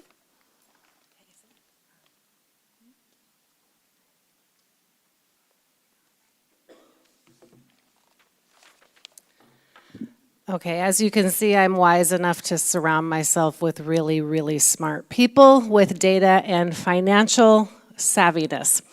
My part is actually pretty easy when I have them next to me. So we look forward to meeting again with you down the way in June.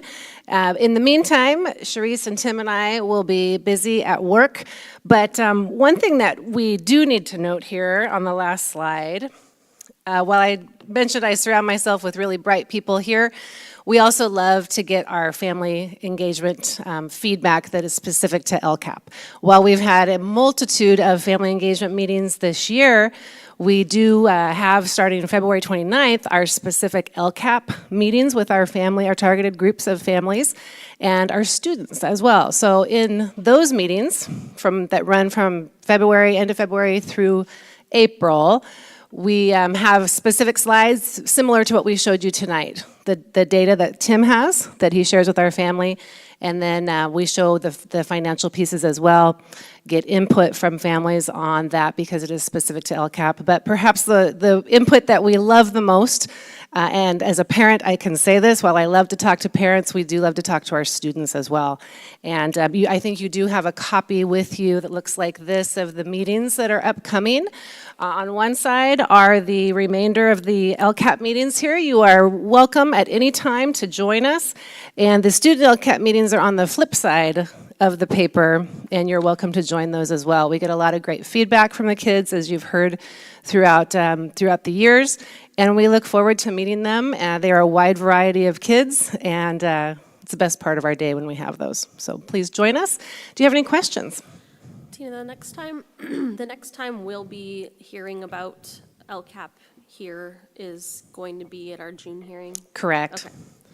I was wondering if there's any interest in talking about committing to having board members attend any of the community meetings and or student meetings. Not that this is an action item or anything tonight, but I kind of like the idea of having kind of a pre-hearing share out. You know, if board members were able to attend at least one community meeting and then come back in May and just do kind of like we do post CSBA and just share out some of the highlights that we heard from either a student meeting or community meeting that we attended. I apologetically have not attended an in-person LCAP meeting in the past, and I definitely intend to turn that around this year, but it would be nice to know that there's a board presence at all of our meetings, even if it's just one of us at a time. But I know none of us have the capacity to do all of them.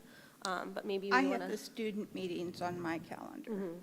And since I work during the day, it's really hard. I may be able to flex one of those days to attend a student meeting, but I would love to just hear, before we get to June, just kind of what some of the feedback coming from our students and coming from our community members. So if there's interest to discuss that at some point, or just even informally say, yeah, let's have a share out session in May from what we've taken away personally from just sitting in on and listening to these meetings. Are there any particular thoughts from board members? Not taking any action, but just. Right. Yeah, go ahead. I'm intending to attend the student all the way from elementary through the meeting at Fairview. It sounds really fun.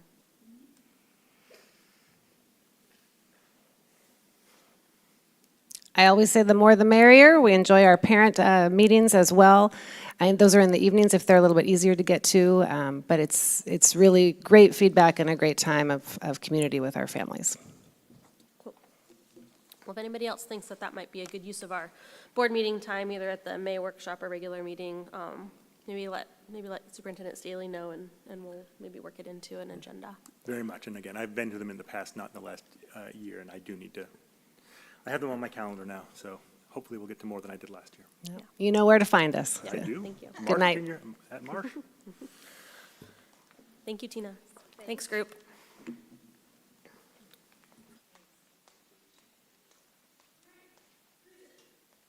Just kidding. Now we're cruising. Turn my mic back on. On to business services. 2.1 is a discussion action item for the 23-24 demographic analysis.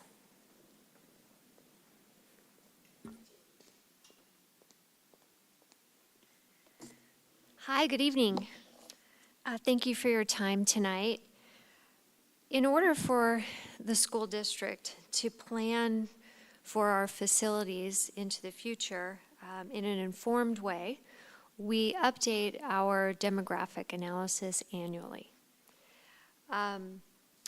We find out where we're getting our students from, where are they choosing to attend, which campus are they going to, how many kids can we anticipate in the future at certain locations. It's very integral to the implementation of our facilities master planning.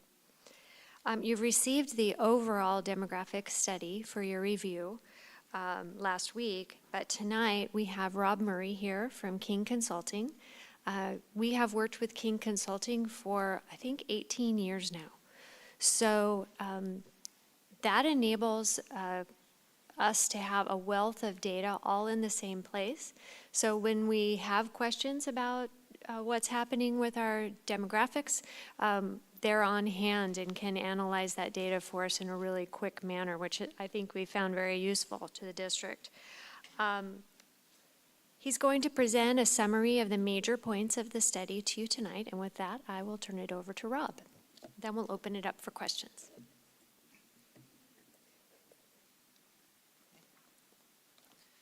Hey, thank you, Julie, and good evening, Madam President, members of the board, members of staff. It's good to be back. I am Rob Murray, the Director of Demographics at King Consulting, and I know I've played to a packed house here in the past. I guess I'm on the casino circuit generation of my career, but that's okay. I do have a good presentation for you tonight. As Julie said, this is a summary of the full report. If in the time that you had the report, you have questions about something that I don't bring up tonight, obviously feel free to ask and feel free to stop me along the way, though you have not been shy tonight, so I'm not too worried about that one. But let's go ahead and just quick overview. I think one thing that isn't on the slide, but that I'll point out, is last year's projection that just about a year ago I came and presented to you with your bottom line total. We came in really, really close. So I do feel like we have a good handle on things, and a lot of the basic patterns that we're looking at are the same as what you heard me talk about last year. We've had a lot of residential development. Additional large projects are still coming into the pipeline through the city of Chico. And as long as that remains the case, you have this pipeline of new families with new school-age kids who are moving into your school district and enrolling in your schools. And that's good as far as increasing enrollment, because from your existing community, if that development weren't happening, we are, as I reported to you last year, continuing to see much later than has happened in many other places around the state, but we are finally seeing that same demographic trend of fewer births. Just each of those birth cohorts is getting a little smaller. The whole model of cohort replacement, you have your seniors matriculating out, kindergartners come in to replace them, or just at the elementary schools, your fifth graders move out, your kindergartners come in to replace them. And whenever you have different sized populations, that's what's going to drive enrollment up or down. And again, absent those new kids coming in from the new developments, you'd be seeing that downtrend. Every new cohort that's coming in for the next several years is probably going to be a little smaller than the ones they're replacing. The other big part is we're still in the middle of this rollout of transitional kindergarten. By 2025-26, effectively it's a new grade level. It's not mandatory for families, but every 4-year-old who wants to come to you for TK is eligible to do so by then. And that's going to keep, again, these aren't kids that you probably were going to get them the next year for kindergarten anyway, but it's more kids that you have at the same time when those come in. And the net result for all of this is continuing growth. And I'll explain some caveats at the end. Last year I told you we were seeing a point where you would grow up to a point and then probably level off. This projection that I'm going to show you tonight does show continued growth through the 2030-31 school year, but there are some assumptions built into that that I will explain to you basically why I'm off the hook if certain things happen that go a little bit differently than our most likely assumptions. So again, just that quick review historically over the last 10 years. You had from 2014-15 on through 2019-20 been growing at a steady clip. Something happened in 2020 that we all know what was. You, like many other school districts at that time, had a big one-time drop. A lot of those kids and families simply moved away. There was a lot of complicating demographic factors at that time. But what you see now, with now 4 years of data, including the core COVID-19 year in 2020, 2021, but on from that is you're right back to resuming that previous pattern. I think in 2020, what the thing that happened, maybe that affected us, was that Matt and I were elected to the school board. Yeah, so, yes. That had to have been To it. whatever extent that influenced the numbers as well. But Sorry, it's getting late, and so I'm yeah, getting silly. nope, it's all right. I had my fun. You should all have yours too. But again, what we're seeing is back to that growth at a pretty steady clip. Again, you see from that first year you really started growing, it's been pretty consistent numbers, usually between 100, something sometimes approaching 200 or even above 200. But you take that COVID year out, and it's been a pretty steady pace otherwise. But here is the part that you see the effect that TK is having over the last couple of years, that light blue bar at the top. As you have more TK students coming in a given year, you look at all your TK and kinder together, and that's what's keeping some of that bottom line as healthy as it is. If you just look at the dark blue lines, you see that, again, starting in 2021 and then going forward from that, 21-22, you had another year that was consistent with some of your pre-COVID kindergarten sizes, but now you've had a couple years where you just have noticeably smaller cohorts of kids coming in at kindergarten. However, again, there are some things that we'll talk about with what that means for your existing cohorts. So, of course, anytime small kinders come in, they're probably taking the place of a cohort that had more kids. Enrollment tends to go down. However, you have this offsetting issue of a lot of new development going on. All of you live in this district. You have certainly seen, just going around Chico, how much is happening, and I'll show a map in a minute of a lot of where that's happening. But before we look at that, we do need to know, what does that actually mean in terms of kids? And if you look at the gold lines there, again, not just reading numbers to you, but we actually look at, from a real estate database, all of the addresses that have been recently constructed. We have the thrilling, don't be too jealous of my job, but we take your student list and we just compare addresses and find, for X number of houses that were built, how many kids do you actually have enrolled? We tend to look at things just built in the last few years, and then we can use that looking forward to, if similar stuff keeps getting built, how many more kids are going to come out of it. And so you see, for your single-family detached, which, just as it sounds like, standalone home, no adjoining walls with anybody else, for sale properties at market rate, just below a 0.25 is what we observed this year, which is down from something closer to a 0.3 that you had had the couple years before. But that still means for about every 4 houses that are built, you can expect to have a new student. Now, sometimes that's going to be 8 houses with no students. Sometimes it's going to be 1 house with 3 students. But just across the board, for estimating the impact of future development, that's what that can tell us. And then your single-family attached rates, there has been, especially in some of the southeastern parts of city of Chico, quite a bit more of condos, townhome kind of housing being built. And you are actually seeing more families than you used to moving into that kind of housing as it's being constructed. Your market rate multifamily remains just a little bit lower.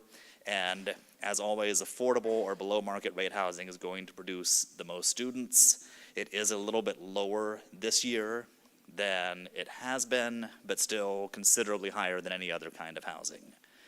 So again, not reading it all, but talk every year with City Community Development Department just to get a sense of the status of some of the projects, where things are in the pipeline. Looking ahead, we're putting the Barber Yard project on the map this year as another large specific plan that's going to bring just a lot more housing units into the district over the next several years, potentially.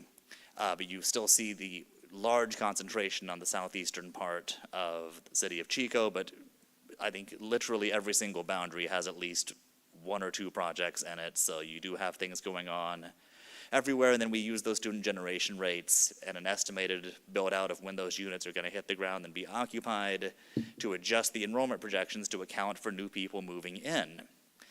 The other thing we look at while we're doing all this mapping, and that Julie referenced, is this analysis. And this is what I like to say: tell me that you are an open enrollment district without telling me that you're an open enrollment district. And that is, you have this bingo card that has almost no blank spaces, almost every combination of what boundary a student lives in and what school they're actually enrolled at.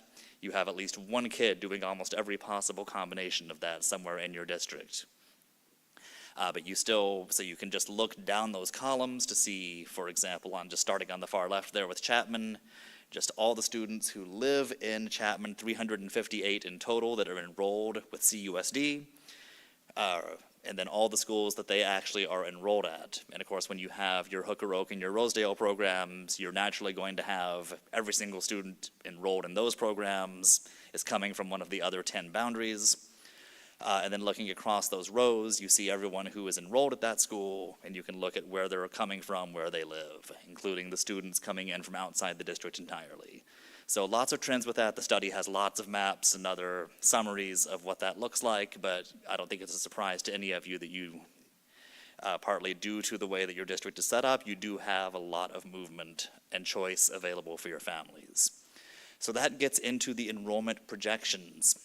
So again, looking ahead, that really, really big part for your existing community is, what are those kindergarten cohorts going to look like coming in for the next few years? And local births remains the most likely way that we have to gauge what that's going to look like in the future. Excuse me, and this is where you have actually started dropping below 1,000 total births. And actually, it's very exciting, at least in my world. Just last week, CDPH put out the final through December full year 2023 birth counts. It might, they tweak them. They hear records of people who lived in your community who maybe were on vacation and had a birth somewhere else, and those trickle in. But the total stands at 1,025 right now. So just back a little higher than 2022, still definitely below where you were in the high thousands up into the 1100s, 1200s, looking back a little bit further in time.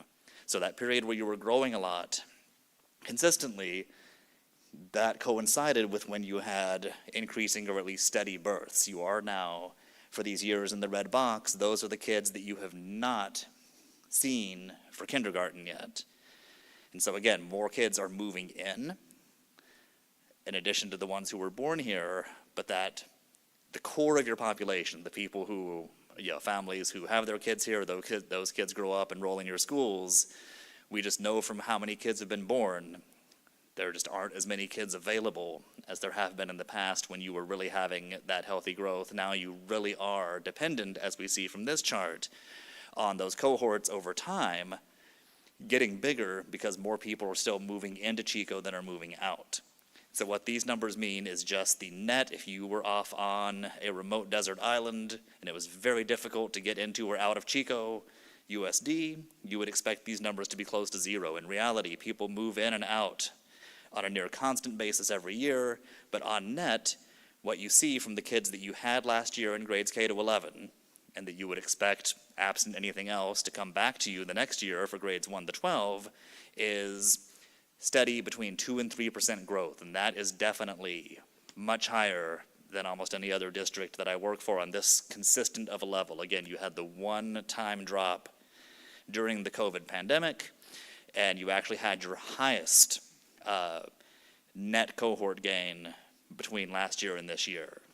And that's why, again, you are still growing in spite of starting to see some of these demographic factors that are dragging enrollment down in other districts across the state. And so all that said, we get to our enrollment projection. This is what just kind of visually that looks like. The dark blue line is your historical enrollment up to the current year. The lighter blue line is where we think, based on what we know now, that you are headed. And if we convert that bottom line in gold is those same numbers you saw on the chart, but this breaks it down across all the grades. And what I really want to draw your attention to is those first two rows, the TK. You can see you increased from about 150 before the rollout You're now at just under 300 now, through 25, 26. That growth is, I think, easier to account for.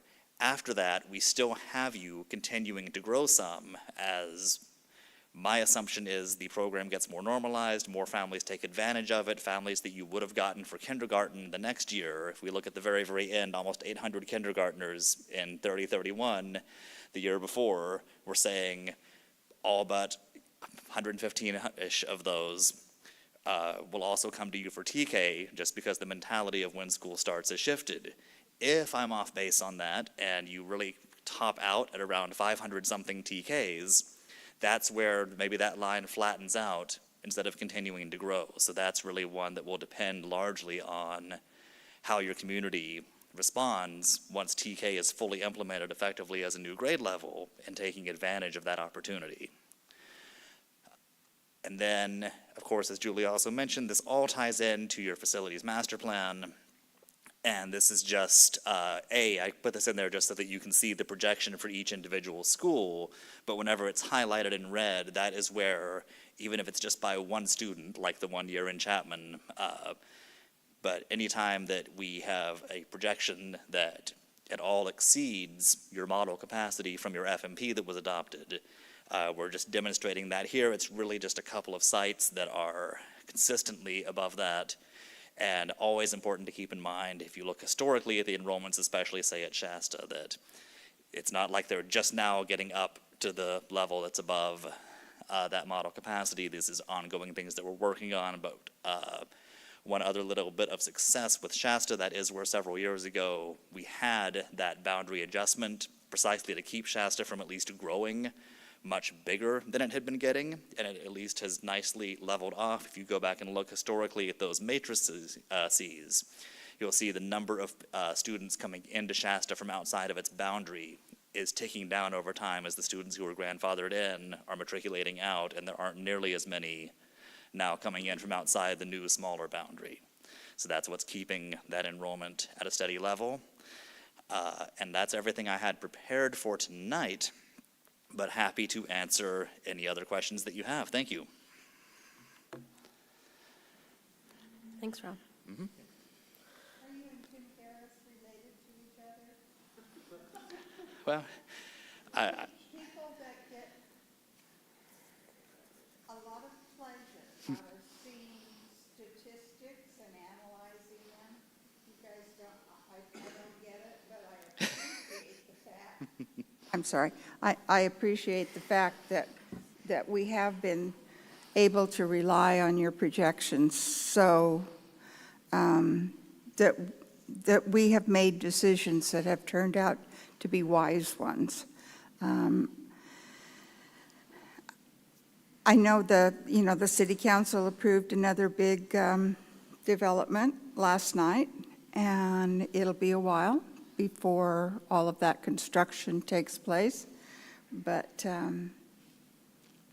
we know that Chico's a good place to live, and our school district has a very well-respected reputation, and I think that's what keeps our kids coming. And I appreciate your work. oh, thank you. In yours and Julie's opinion, we're still pretty well within the scope for our facility master plan. Like, we're higher than what was projected last year, but it still we're still on track with that facility master plan that we just recently adopted. Probably the wild cards that this can't take into account is state preschool and families keeping their kids in state preschool rather than putting them in TK. Other than the normalization of TK, and then also not having a TK at Shasta. So we did vote to not implement the TK program at Shasta, and that may cause that to more naturally levelize. We assume it's going to cause it to more naturally levelize also. Yeah, but that's really hard to model. Yes, I mean, we'll, especially at the school level, yeah. We're tweaking every year with just exactly that kind of information that you just shared. Mm-hmm. But yes, I think the important thing is in terms of the overall fit across all sites, you're looking for, things are fairly well in line. Yeah. It's just getting a couple of pieces to just fit a little bit better. Yeah, I'll be curious to see what TK looks like next year. Enrollment already started in December. I know because now my kiddo's enrolled, right? All right, well, It's congrats. so exciting. Yeah. So I've been talking about it ever since you started presenting about, her being a number in your statistics now. So it's cool to see those numbers start to go up. I don't have anything else. Well, it'll be interesting to see what happens with the Valley's Edge vote, which is going on now, and Yeah. how that affects us one way or another. Yeah, I'll be tuning in. I won't be up here next year when you present again, but I will be excited actually, because I'm a data person also, to see what those numbers look like with whatever this decision, if there's a major decision that gets, throws Valley's Edge off, or when we get enrollment numbers for TK, which is, I think, becoming a more normalized thing already, to see how those projections change from this year to next year. It'll be cool to see. So I am excited for you when you get those reports. All right, well, I'm glad someone also appreciates, we love everyone who, doesn't get it, but is still here for it, so. All right, well, just a couple of things to add on to Rob's presentation is, from that one graph you saw, the in and out migration graph that he provided, you can see that it's a constantly moving target of where we need to focus on for our facilities. Because we have that student and parent choice in our district, it is difficult to plan for. And that's why we have to keep up on the demographic analysis every year so we can see exactly what's going on. And Rob mentioned in his presentation multiple times the effects of residential development on our enrollment and that student generation rates for the different types of housing. And I wanted to let you know that independently, another consultant of ours, Koppel and Gruber, will be here in May utilizing those student generation rates and also analyzing the residential and commercial developments in the city and in the county to discuss developer fees with you. So you can have that in your mind that is coming to you in May. Discussion primarily around the residential development and how it impacts the district's facilities and the needs of the district. And with, go ahead. So sorry, purely out of curiosity, I'm kind of interrupting here, I apologize. But the spatial analysis matrix doesn't address the high schools. Does anybody off the top of their head roughly what percentage of students from one high school boundary attend the other and vice versa for the comprehensives? It's almost 50-50, right, Rob? It's in the full study, and now that we have the magic of Dropbox on my phone, I can actually pull that up, so just hang tight for about 30 seconds to a minute, and I can let you know exactly. All right, thank you. Sorry, I didn't mean to interrupt you, Julie. While you're pulling, timer, put it up carry there. on, please. Let's go, John. While you're pulling that up, I didn't realize how different the student generation rate for affordable housing was. I knew it was higher, but that was significantly higher, which I thought was really surprising. Only because I wind up in a lot of conversations in a lot of districts, especially in light of things like developer fees, but it's incredibly important just to acknowledge that that is universally the case up and down the state, coastal, inland, wherever you are. The more affordable housing is, the more likely it is that younger families with school-age kids are going to be the ones living in it. And it's fascinating because that definition of affordable changes depending on who is being asked. And certain folks or certain groups of folks will claim that a development is going to benefit a school population and, will need a school because the kids will be needing to go to school there. But if it's not hitting that affordable level, if you're only producing one per 4 households or less, then that may not be the case of being able to justify a new school being built. Very good point. And that is 1 child per 4 single-family detached house at different grade levels. So it's not necessarily all one grade level from that development. So spread out between the 3 different grade levels of schools, then you So- know, it's So if a less. development doesn't have enough affordable housing for young families with especially young students, if they're pitching a new elementary school, for example, in their development, but the available housing there isn't going to support that student population for that elementary school, it doesn't really make sense. Correct. Thank you. Okay, and so I've got the high school matrix pulled up, and so I think if I understood, one of the questions is you have this year almost exactly the same number of students going back and forth between Chico High and Pleasant Valley. Literally, the net difference is Chico is coming out ahead by one student in the trade-off. So that's just about as close as you can The get. question was roughly what percent? So like, of the students who attend Chico High, do we know roughly what percent of them live in the PV boundary? Let's see, so everything, so in Chico High, 28% of all their enrolled students are coming in from outside the boundary. That also is going to include your inner districts. So I don't have that number Yeah. right handy That's of just the roughly ones the coming in from PV. But yeah, so probably about a quarter of their students-ish are coming in from the PV boundary Thank you. and vice versa. And I apologize for putting you on the spot, but I appreciate Yeah, having no, that information. I live to step Well, up to on- the challenge. I do want to follow up with what you said. Do we know, I'm looking in the full report and I can't find it, what is the definition of affordable housing that is used in your analysis? So in this case, it's going to be anything that has any measure of an affordability or a income requirement. And there are different tiers of affordability. Some of them are, you might just, you use census data usually to determine what the average median household income is, and then households that are making 60% of that are eligible for this housing. This one down here, you might need to be at the 30% level. So anything that meets any of the But state for requirements our of numbers, affordability. we're just putting anything that is, in the city, well, you can certainly find lists of all of the affordable housing that is either on deck or recently built. So for this, it's just anything that's labeled affordable by any of. by Correct, any yeah, and so, there jurisdiction are effectively. certainly different levels of it. Now, the one thing is, we do exclude housing that is restricted, so for example, if it is affordable senior housing, we aren't counting those units in our numbers, because we know you shouldn't have any kids coming from those. If it's for disabled veterans, you might have a few. Those disabled veterans can have families, but it's probably not geared towards the traditional family setting, so again, we don't survey those. And just like when something's getting built that's going to be restrictive, affordable housing, we're also not really building that into generating a lot of students. But you do have several projects that are still on deck that are affordable housing projects that are what they call family housing. Thank you. One last clarification question on that.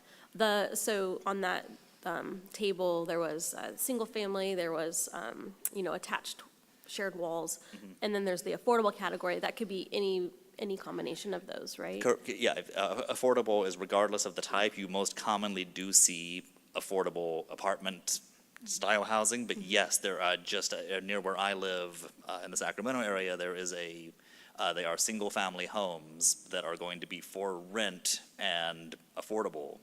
So, I mean, there are occasional models where you do have detached housing that falls under that affordable rubric. Got it. So it's inclusive in that affordable. Absolutely, And, yes. and it wouldn't be included in your numbers for correct, the yes. other categories. Got it. Thank you. Fantastic. And we have action to take? Yes. Okay. Yes, it is an action item for the adoption of the demographic study. Sorry about that. That's okay. Adoption of the demographic study for this year. Okay. We don't have any speaker cards, no public comment. So I'll open it for a motion. I'll move adoption of the demographic report. Second. Alrighty, any further discussion, board? No? I don't remember what our last vote was, so let's just do a roll call vote, starting with Mr. Lando. Lando, aye? Robinson, aye. Tennis, aye. Conkin, aye. Dalby, aye. It's unanimous. I'll remember that for the next one. Thank you. Rob, is that it for you tonight? I hope so, because Oh, I don't have okay. anything else prepared. I just wanted to. Thank you, Rob. Yes, I Yeah. was following that up with I'll a. give you a final version of the report, just Awesome. in case it might already be final, but if it's not, we'll make sure there's no draft anywhere on it. Okay, Okay, thank thanks. you very much. Rob, have a safe drive back. Thank you. All right, moving on to item 2.2, discussion action charter schools Measure K projects request. Thank you. So our Measure K Charter Facility Committee approved last month an accounting true-up for Blue Oak Charter School. So this is returning $5,729.59 that this board had allocated to a project that went unspent. So this is simply approving that those funds go back into their Measure K for another project in the future. It's simply an accounting true-up, please. And just for input into the board, by putting these funds back in, Blue Oak will have $3.6 million remaining of their Measure K money. Thank you. Any further questions? No? No further questions? You have a question? I don't have any more questions. Okay, and no public comment, so I'll open for a motion. I move approval of moving that $5,000 back into Blue Oak's fund. Second. Any further discussion? All those in favor? Aye. Aye. Aye. It's unanimous. It passes. Thank you. Thank you.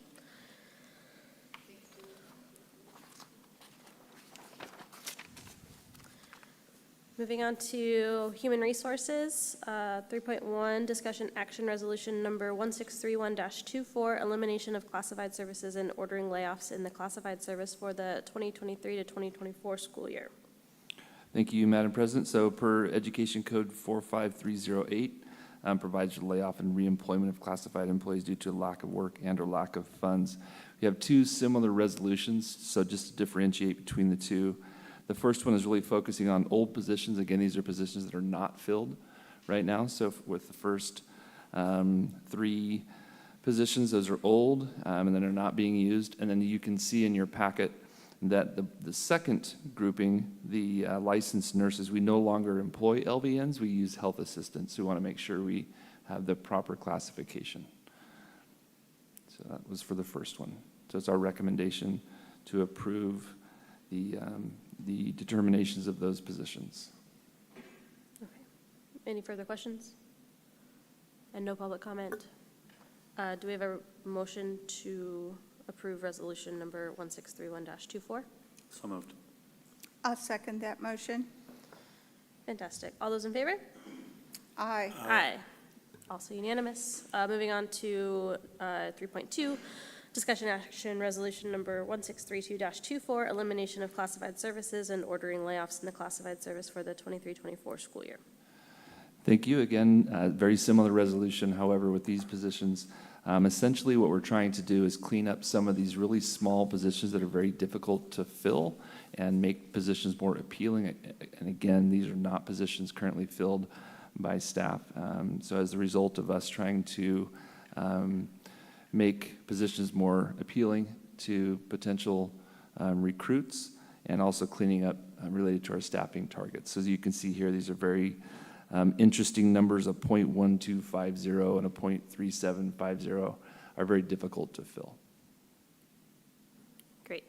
No further questions and no public comment, so I'll call for a motion. So moved. I'll second that motion. Okay. For all those in favor of approving resolution number 1632-24? Aye. Aye. It's unanimous. It passes. Thank you. With that, we are going to move into a brief recess with item number 10. And so I will, it's always so awkward using the gavel, sorry. I will call for a hold on the regular board meeting to recess to the, annual meeting of the Board of Directors. And so I will now call to order the annual meeting of the Chico Unified School District Financing Corporation Board of Directors agenda for February 21st, 2024. Item 2 is discussion action 2.1 for approval of minutes of the annual meeting, and I'll turn it over to Jacqueline Kruger. Yes, so this year's annual financing court meeting, there's no new items. So the meeting this year is really just approval of the minutes from last year. And that's all we got.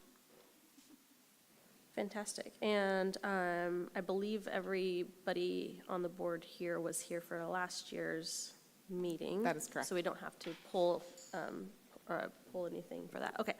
So no questions, no public comment. I'm not seeing any. All right. Do we have a motion for approval of the minutes from the annual meeting from April 19th, 2023? So moved. Second. Fantastic. We will do a roll call voice vote. We'll start with Mr. Tennis. Aye. Conkin, aye. Dalby, aye. Lando, aye. Robinson, aye. Great. Do we have a motion to adjourn? So moved. All right, we will adjourn this district financing corp meeting. And we will return to open session for the regular district meeting. Sorry, it's very awkward, but just procedural. Moving back into the regular board meeting for Chico Unified School District. We were at recess, and now we will move on to item number 11, items from the floor. It's like we're different people. It's weird. And in items from the floor, it's another opportunity for public comment.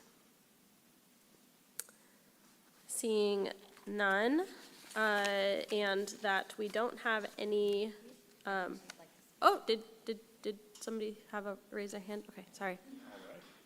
Fantastic. I'm not sure if you were here for my spiel earlier about the 3 minutes and the 30-second warning at the end. Okay. And that we can't respond to your comments, but we are here to listen. Okay. Thank you. Thank you. My name's Sharon Tong. I have 5 children. 2 are at the high school right now, at the public high school.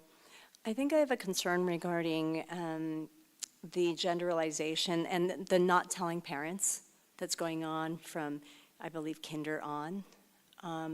That my concern is that with young children, we don't even let them do, they can't play soccer without parental permission and parents being aware.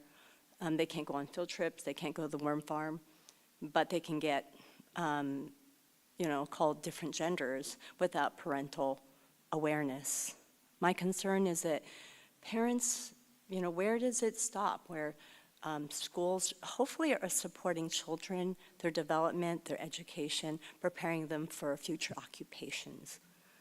My concern is that, where does that line, how did schools enter in where they're keeping things from parents, overseers, especially if development of the prefrontal cortex, where there's analysis, logic, is not done until 22. We don't ask children in kindergarten to tell me what is your occupation in the future, and you will not be able to change that.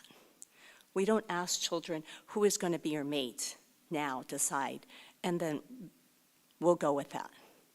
My concern is to include parents, that the schools stay the schools, educate them, prepare them for college, prepare them for jobs, but keep parents parents.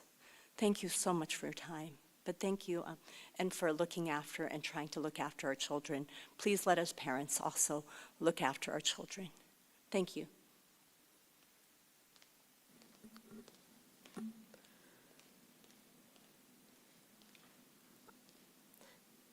Seeing no additional requests to address the board for items from the floor. Item number 12 is board member request to agendize item. At this time, no board member requests were submitted, so we will move to item number 13, which is adjournment for the evening.